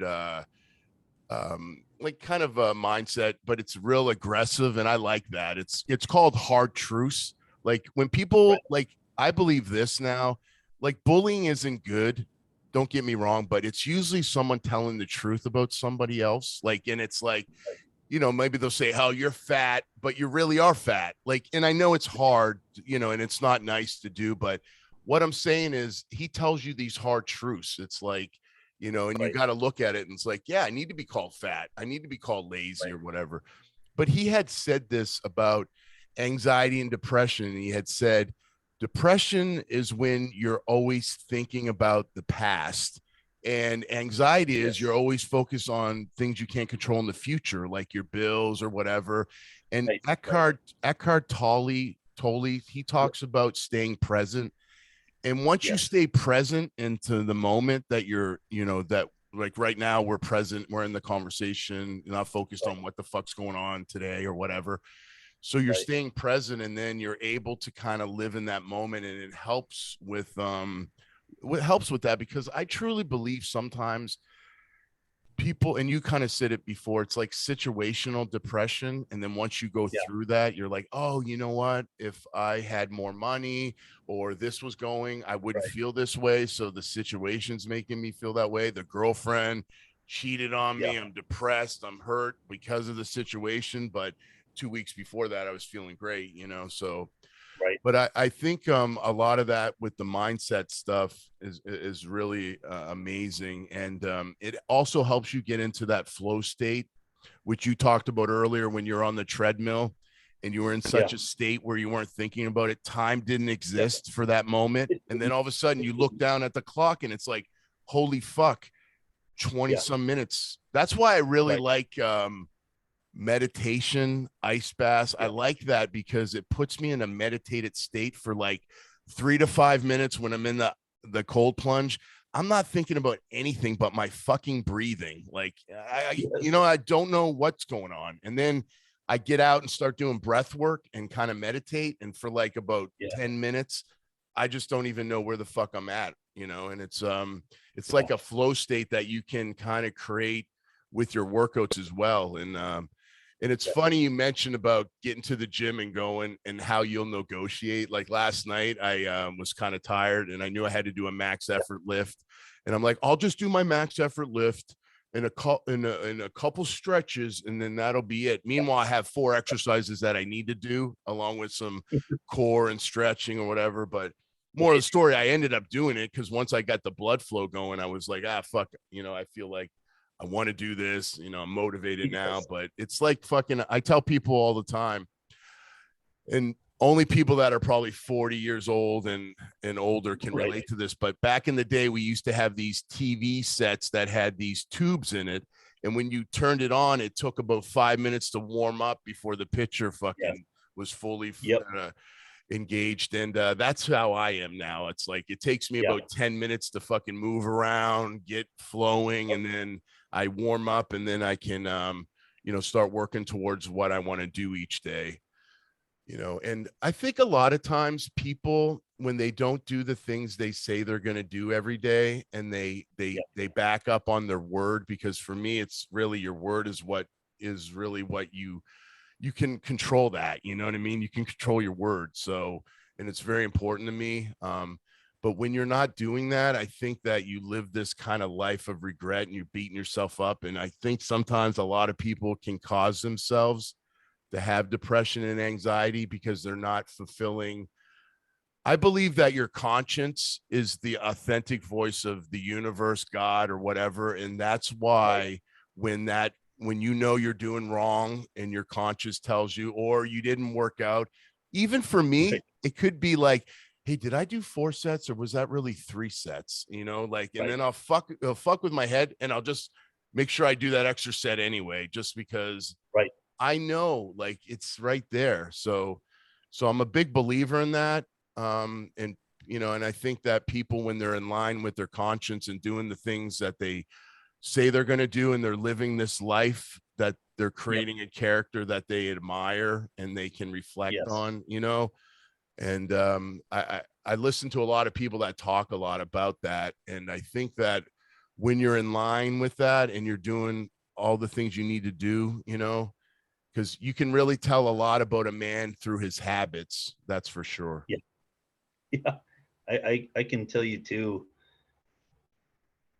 in a lot of the different people, we were talking about, psychedelics earlier, and, the crew that I hang around with from, my days in Denver, it's called plant medicine, same with marijuana, and it's not a drug per se. It's something that's going to help you.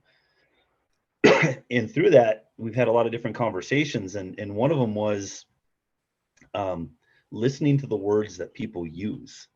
And, you know, you were talking about projecting and stuff. And when somebody has a conversation with me, friends, whatever, I listen to what they're, you know, I really listen to what they're saying. And I'm like, I can hear this in your voice. And they're like, what do you mean? I said, by your choice of words, I can tell that something's bothering you. Or, you know, in talking about dating, you know, in some of the gals I've talked to along the way, and even at the moment, you know, there's things that are said to me, and I go, did somebody hurt you in your past? Because I said, I understand you're just having a conversation with me, but based on words that you're using, it sounds like you have a previous relationship where somebody wasn't all that great to you, you know, because it's coming out through your words. They're not trying to, you know what I mean?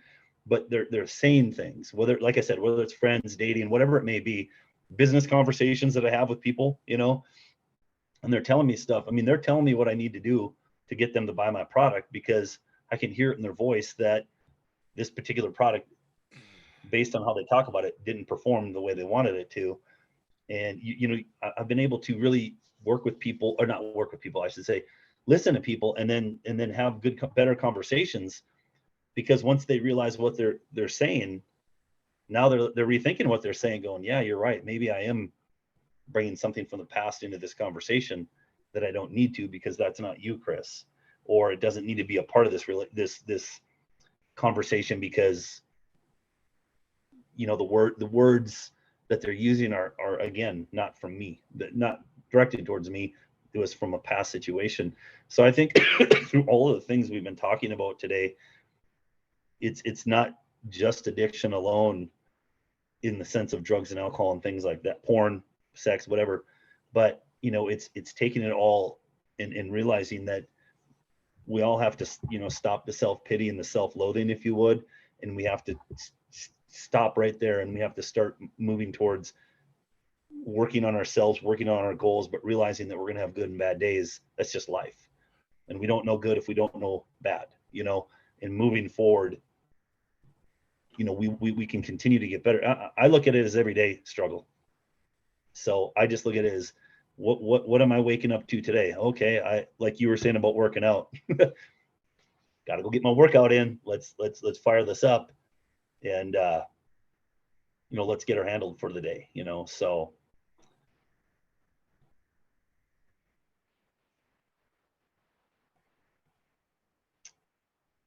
one other thing too, I was thinking about um, the way certain people,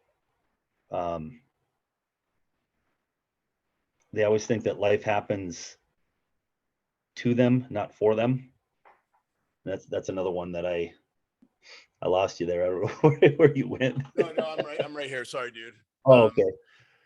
Yeah, I agree with you, because, you know, life does happen for us, and that's the big thing about people, like, thinking like, oh, why did this happen? And then there's a lesson, like, you know, and the big thing is too, is like, you know, dealing with the loss of your child, you Yep. know, it's like, well, why did this happen to me? Why am I going through this? And there's a lesson to be able to help others through your Yes. experiences now. And if you don't do that, then you're going to live miserable, and you're going to be caught up in this addiction, or this life of regret, and you're going to make all these poor choices, because you're not, you know, you're not doing the things, you know, like the lesson, you're not teaching people the lesson from your experiences dealing with a tragedy of this manner, you know.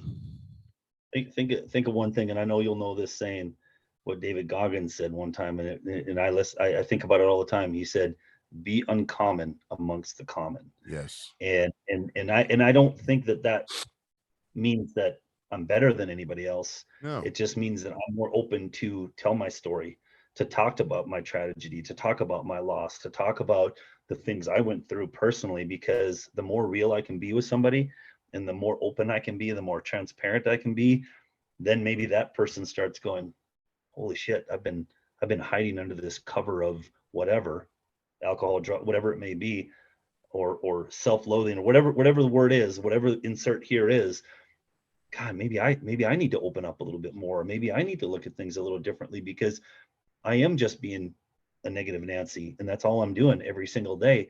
And maybe they can hopefully then, and that's my hope and thought, is that hopefully with me being as open and transparent as I can be with friends, here on this podcast, you know what I mean, is that Mhm. hopefully somebody will wake up to the opportunity that they can have a better life too, but they have to find their better life. It's not going to be the way I do it. It's not going to be the way you do it. Just like working out.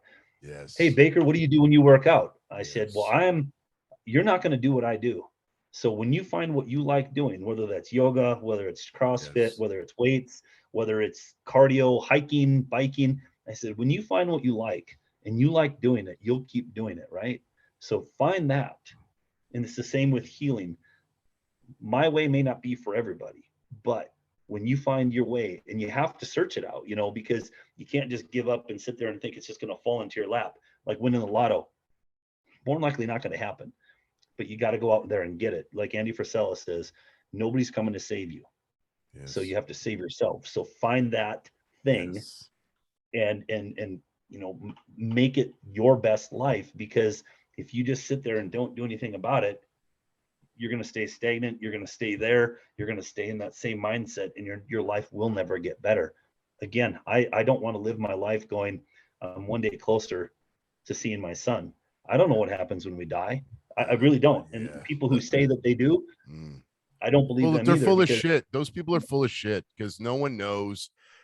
And people spend all their lives reading fucking fictional books thinking that it's the truth. It's just, yes, and then it blows my mind too, because they'll question other things with the right. government and the establishment, but they won't question fictional books that have been written by Right. fucking con men through history. It's just Yes. crazy to Yes. me. So that being said, yeah, why would you live your life that way thinking that, hey man, when I die, I'm going to see my fucking kid? Because Right. there's a good chance that might not happen. So like, instead Right. of that, why don't you live your life through their memory of what they went through so that you could teach others to save other people's lives? Because I'm Yes. certainly sure that if you talk to some dad that lost his kid or went through some kind of tragedy and you made a difference in their lives and they're able to live their life to the best of their ability to enjoy the Yep. moments so that they can take care of their family, that's more beneficial than fucking sitting there feeling sorry for yourself that you're going to go, oh, I'm going to see my kid when I die. Like, I think that's just a bunch of horse shit. And I think that's a Yeah. way to victimize situations. And I get it. I don't know what that's like. I can't say, oh, I know what that's like, because, Right. I didn't go through that shit. I don't know what it's like. I can only live through vicariously through your experiences because we're good Right. friends. And Yep. also my coworker that he's gone through that. So I cannot fucking even explain how that feels because I don't know how that feels. And other people that say they know how that feels, they're full of fucking shit, because I'm Yeah. sure when your kid died, the last thing you want to fucking hear is, oh man, I know what you're going through. I had a cousin Yeah. that fucking whatever. Like, I hate I when was people just compare trauma. That fucking pisses me off so much. Like, I used to have a friend, he's not with us anymore. God, rest his soul. He committed yeah. suicide, another victim of depression and mental illness along with addiction. But, Yep. he used to always fucking try to like act like his fucking day was worse than mine. And we'd go back and forth with like who had the worst shit storm of a Yeah. life, and it's fucking Right. crazy to me. But people will do that all the time. They'll Yes. victimize their stories. Like, I had one guy, he hurt himself, and it was like someone said, well, you should keep a positive mindset like Craig did through his arm break. And he's like, that's just an arm break. I broke my back. Like, fucking trying to Kind of like one up it. fucking, Yeah. yeah, like one up on the person. But the whole point is, it doesn't matter if you stub your fucking toe, you Right. you're trying to stay away from fucking cheeseburgers, whatever the fuck it is, man. It's all hard for different people. You can't compare that fucking, like, I'll give you an example. people that go through divorces, some people can't handle a Yeah. divorce. They can't fucking handle it. I know fucking people that they're traumatized by going through a fucking divorce when they were in their fucking 20s, like their fucking parents broke up. So that, and I might look at that, go, what the fuck is wrong with you? But Yeah.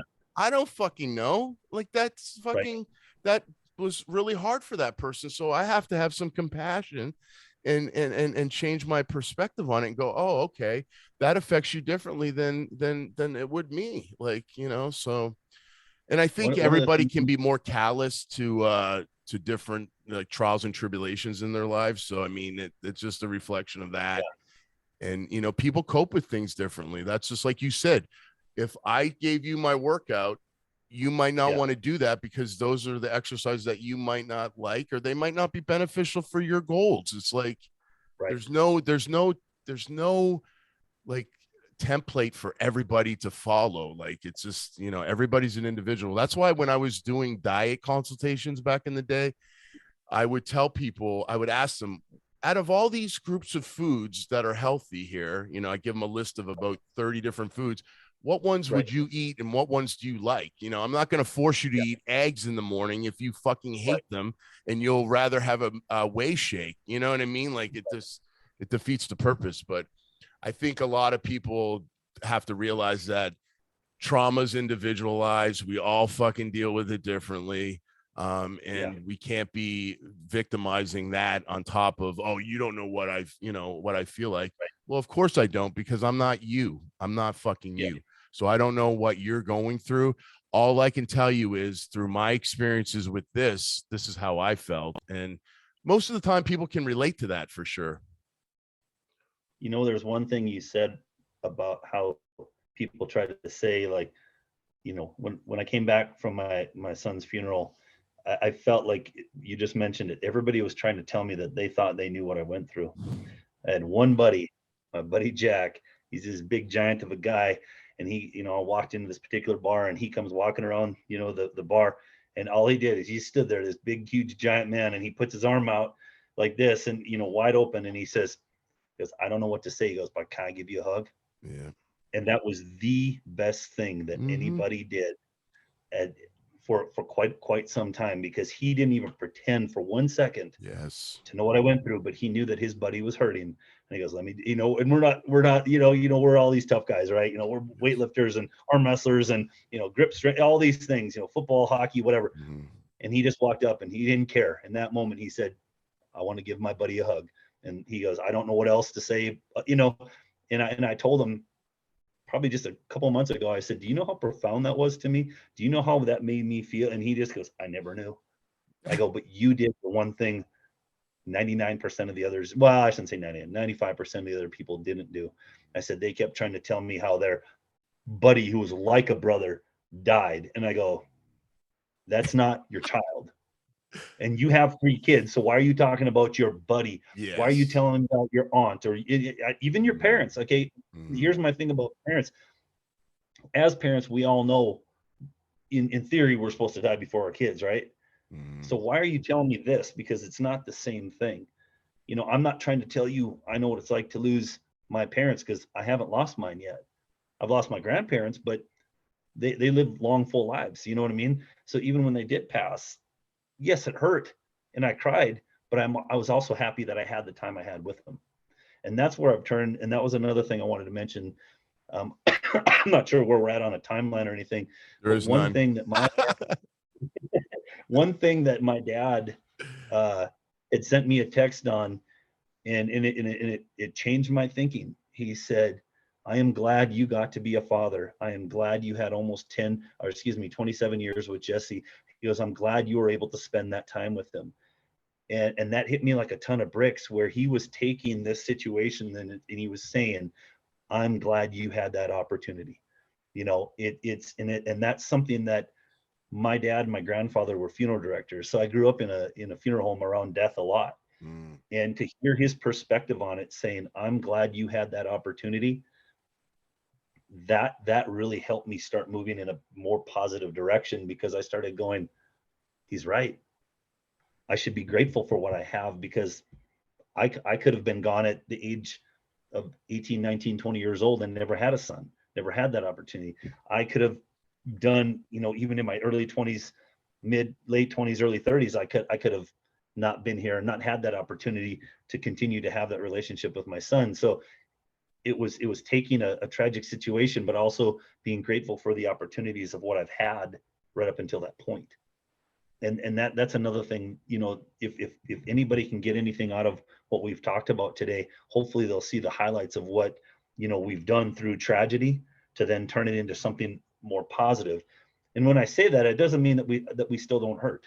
It doesn't mean that we still don't battle, some sort of depression or anxiety, but I know how to deal with it now. I know how to work with it and go, okay, here you come. I feel you coming on. This is going to suck for a minute, but I know that I can't stay in this mode. I have to get past it. But what do I need to do? Okay, let's sit here for a minute. Let's cry a little bit. Let's look up something that's going to make me laugh, or let's look at something, or let me think of, all of a sudden, next thing you know, I'm slowly climbing my way out of it after a few minutes going, okay, obviously I needed to go through that. Obviously it needed to humble me for a moment.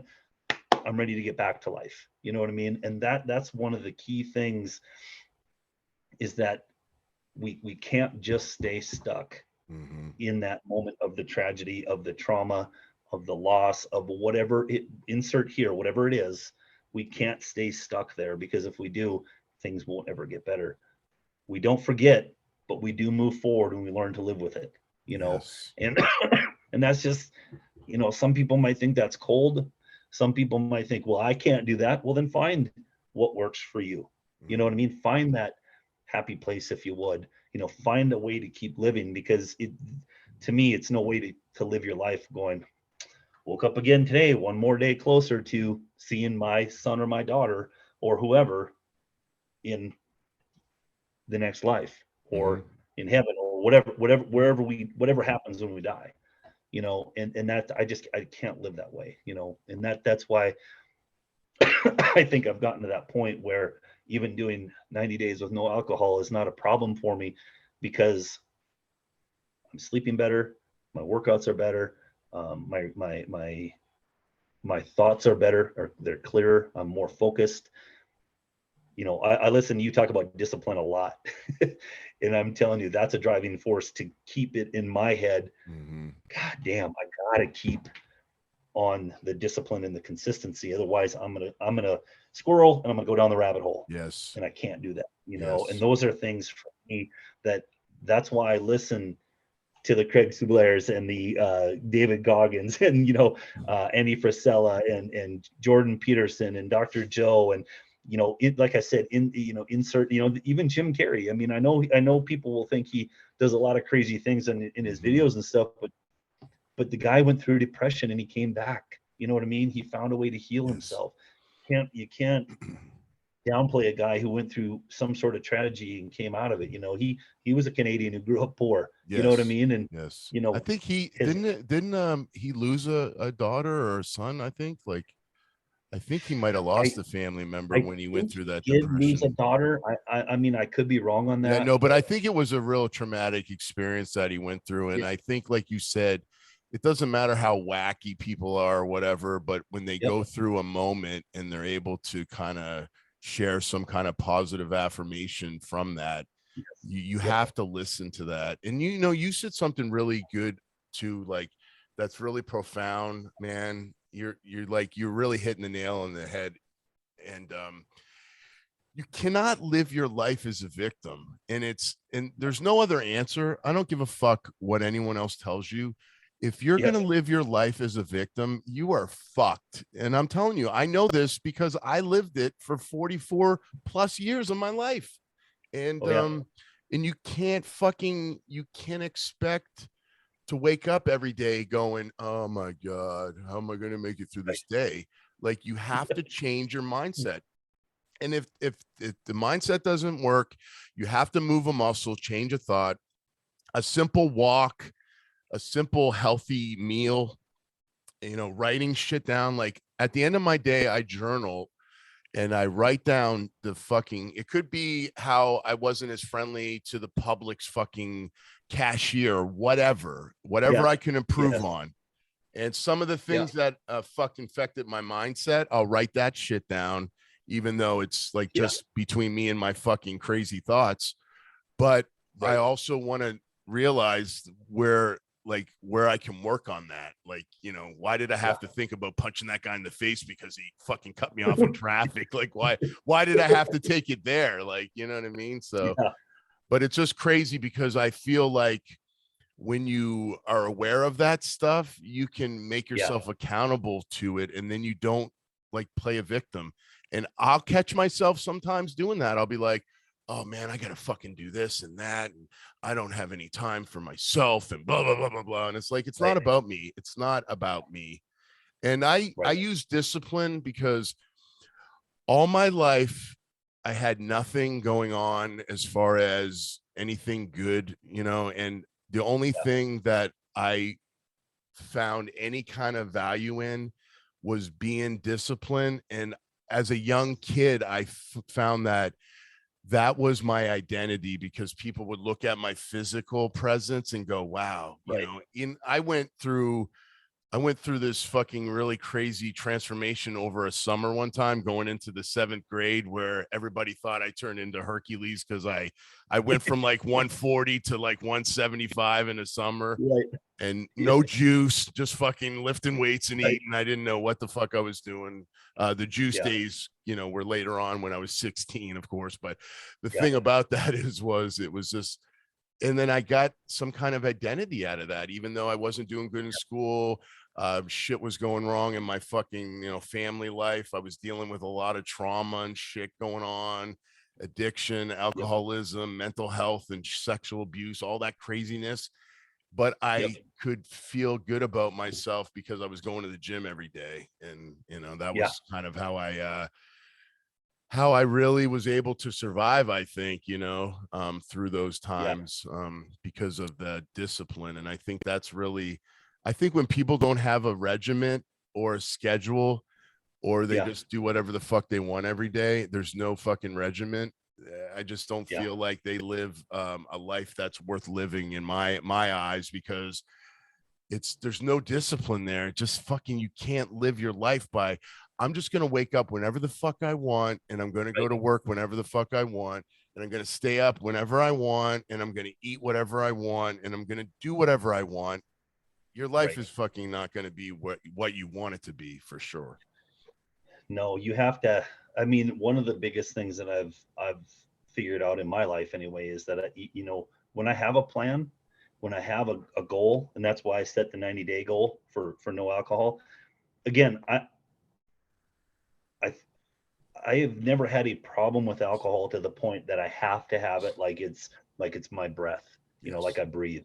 I've never been to that point, but I've had it where I thought I needed it because of how I was feeling inside, and I didn't like how I was feeling. So the only way I knew at the time anyway, aside from going to the gym and burning off that extra energy, was go to the gym, then go get drunk, Yes. then go get numb. You know what I mean? Get your Yes. workout in and burn off this extra energy. But then now that you've burned off the extra energy, now let's numb the mind.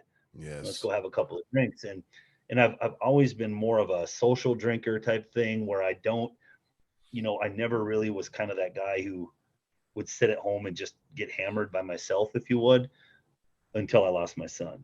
And that's when I went down that rabbit hole of, you know, sitting at home and just crying my eyes out and not knowing what to do and screw my life. I hate this. I don't why am I waking up every day? I, you know, hate my life. And then I caught myself going, whoa, whoa, whoa, this isn't who you are. This isn't, you know, and one day I had told a friend of mine how I had taken a half liter of vodka, and a friend of mine, you know, we'd kind of been hanging out, so I stayed overnight and slept on the couch, whatever. A friend of mine dropped me off at home, and I took that half gallon of vodka, and I said, "Come and check on me." There was a Saturday, and I said, "Come and check on me when you're done with work." I said, just to make sure I'm okay. And I downed that whole bottle of vodka, basically straight. I had it in a big mixed cup, but I put about that much, you know, mixer in it. And by the time they came back and checked on, I told them how to get in my condo and, you know, use this code and that, and came in and checked on me, and I was face down on my floor. And I woke up the next morning, and it was a chick I'd been kind of seeing. So I woke up and she was laying next to me, and I looked at her and I go, so what the fuck are you doing here? She goes, don't you remember? I go, nope, no idea. And, she told me the whole story, how she came in to check on me, and I was just laying there, and the first thing she did was check my pulse, and just to make sure, I was there, which I was. And she said, you kind of rolled over and just laid there, and I kept talking to you, and you got up and walked into your bed and just flopped down and you were out. And I told that to a buddy of mine. I work in the industry of mining, and I told it to a buddy of mine, and he came over, and again, being kind of the tough guys, we're not real huggy, emotional type guys. And he came over, he shook my hand, he pulled me and gave me a hug. He goes, don't ever do that again. He goes, your son wouldn't be proud of you. He wouldn't want you to do this. And I just sat there and I go, holy crap. That was another aha moment. And I'm so grateful for the people that were and have been around me, to be able to be as honest with me as they were, because I tell you right now, there's some instances just like that could have been the end of me too. Yes. And that's just not the way I want to live my life. And as hard as it is for me to say it out loud, I kind of have to do it, because I have to remind myself that I don't ever want to go down that rabbit hole again. I don't want to see any friends go down that rabbit hole. I try to answer my phone whenever I possibly can for others. And even if I'm hurting, I set it to the side for a minute, because I want to hear what they have to say, because I might be the only one who answered the phone right when they needed it. It doesn't make me better or worse than anybody. It just means I care, because I don't want somebody else to go through what I went through. Because I tell you what, there was days that I just literally had to fight just to move from my bed to the couch. To get up and get a beer was a challenge. You know what I mean? Because I didn't want to move. Yeah. But I fought my way through it. And now the way I look back on it, I had to go. I've said this to a million people, and I shouldn't say a million people, a lot of people. I said, if you only knew the amount of violence it took to become this mellow, to become this laid back. And they look at me like, what do you mean? I go, if I didn't go through all the shit that I went through in my life, I couldn't be who I am right now. So am I ashamed of the things I went through? Well, I wish to some degree I didn't go to the level that I did, but I did, and I can't change that. But I know now that I wouldn't be who I am today if I didn't go through what I went through. And I'm grateful for that part of it. So when people know me nowadays that don't know me from back 5, 10, 15, 20 years ago, oh, I couldn't see you being that way. And I go, I know, because I don't want to be that person anymore. That person is gone. I don't know who that person is anymore. Now, does that mean that if I was backed into a corner, I don't know how to be violent? Well, I still do. But that person is kept away in a closet that's only there if I feel my life is in danger. You know what I mean? Yes. And I don't put myself into those situations to have to feel like my life is in danger. If I don't get along with somebody, I don't argue with them. I just look at them, I go, you're right, and I walk away. I have no time to argue with somebody who is arguing for the wrong reason, or won't even have an adult debate. We don't have to think the same on everything, but if you can't have an adult type debate where we can agree to disagree, then I don't have time. That's one of the things I think that's really helped me too, is just understanding that it's just not worth it to fight with some people, because they're not open-minded enough to hear somebody else's point of view and then take that and grow. Yes. I would rather grow from a conversation going, I heard Craig say this the other day on one of his, things he talked about, on whether it's on your timeline, podcast, whatever it is. And I go, I don't know if I agree with that, but boy, that sure is an interesting way of looking at it. Yes. And it might not hit me till down the road, right? Yes. It might be 3 or 4 months down the road, but I'm not so one-track minded that I can't hear others' opinions. Just like when I hear some of my friends talk negatively about, the LGBTQ community, I'm like going, so I've been around people from that community, and I said, you know what? They've never treated me to where I feel weird about, they never try to promote, or, you know what I mean? They've just been regular humans. I said, so if you're nice to me, I'm nice back. I don't care what color you are. I don't care what your, sexual background, orientation, whatever the word you want to put in there. I just look at it as like, I am nice to everybody who's nice to me. And I'll be, if I notice that you're being nice to me, I'll probably be even nicer, because you know what? I just think that that's just the way I want to be. But so many people can take so many things and run down the wrong path with it, or become such a victim or so sensitive about a particular subject. It's like, no, let's just live. Let's just enjoy. Let's understand, if we were all the same, what a boring world that would be, But I don't know. I've enjoyed talking with you today, because it's just one of those things where, again, even hearing just the things we've been talking about today has helped me with perspective. Craig said some stuff that that I've thought about, but you've brought it up in a different way. That, like I said, whether it hits me right today or tomorrow or in 2 days, a week, whatever. And that's what I appreciate about people who've been through some shit. When people say that they've, I hate to say this about Mayweather, 50-0 or 51-0 and all this. What did he really learn?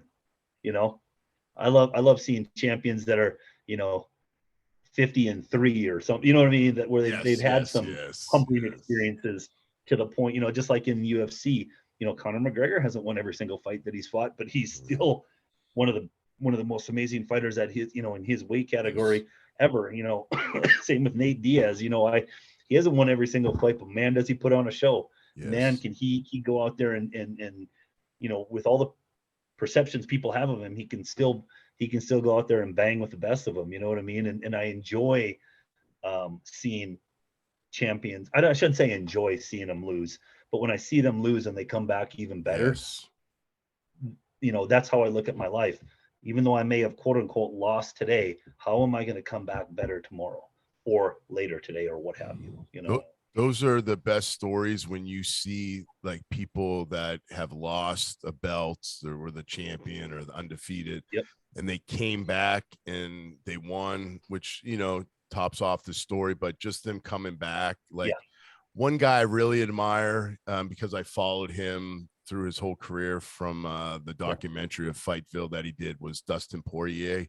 And, he's come up and down, lost to Connor, came back, beat Connor. It's just a really, I love those. And because even in my sport with arm wrestling, I learn more from losing than I ever do from winning. You know what I mean? And then from the loss and then winning afterwards, that lesson continues as well.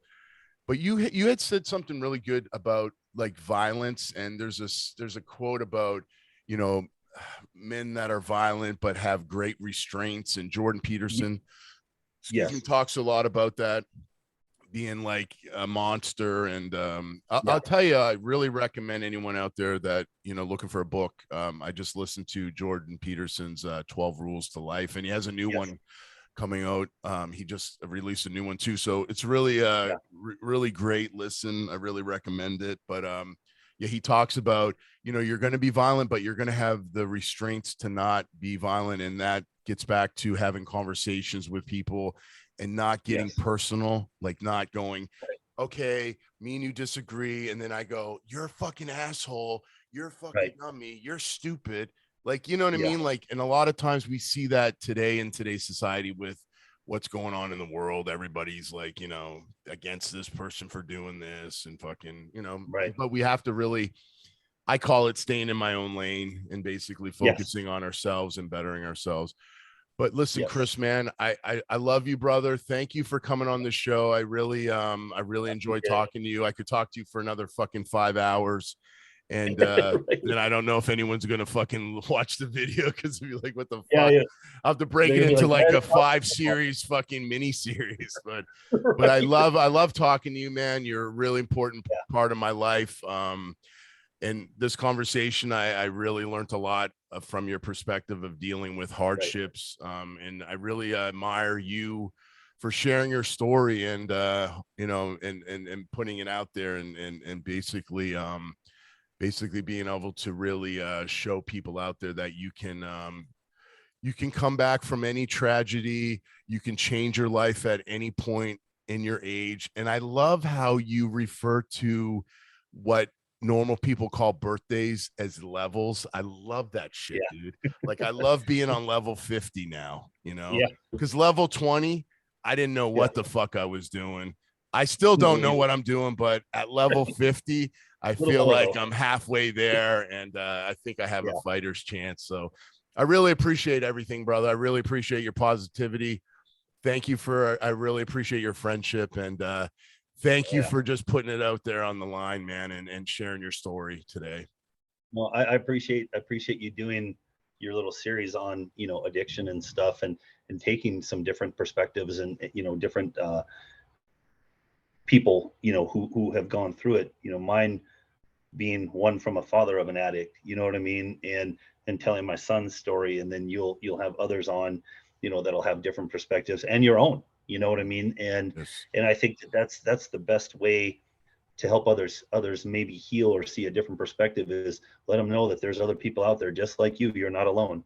And you know, but they do have to find that way to stop the victimhood and the self-loathing and the self-pity, and they have to find a way to stop and then move forward. So it's a great I can't wait to see this online or whatever, and see if we get some responses from some people, good or bad. It doesn't matter. I'm always down to hear both sides of it, because, you know, somebody might bring up something that we didn't even think about, and I'm looking forward to that too. So have a good rest of your day. Enjoy your weekend. I'm going to be up north in Gillette, Wyoming. They have and I know you being from Canada, you understand this. I'm huge into hockey. Yes. And they have a little I think it's an ECHL team. So you have like the NHL, the AHL, and then Yes. this league. Yes, dude. And they're playing tonight. I happen to know one of the players, so I told him I'd That's be there awesome, tonight. man. That's So I'm awesome. gonna hang out up here and try to check that out, because I would have a 17-hour drive home and then have to come back on Monday anyway. So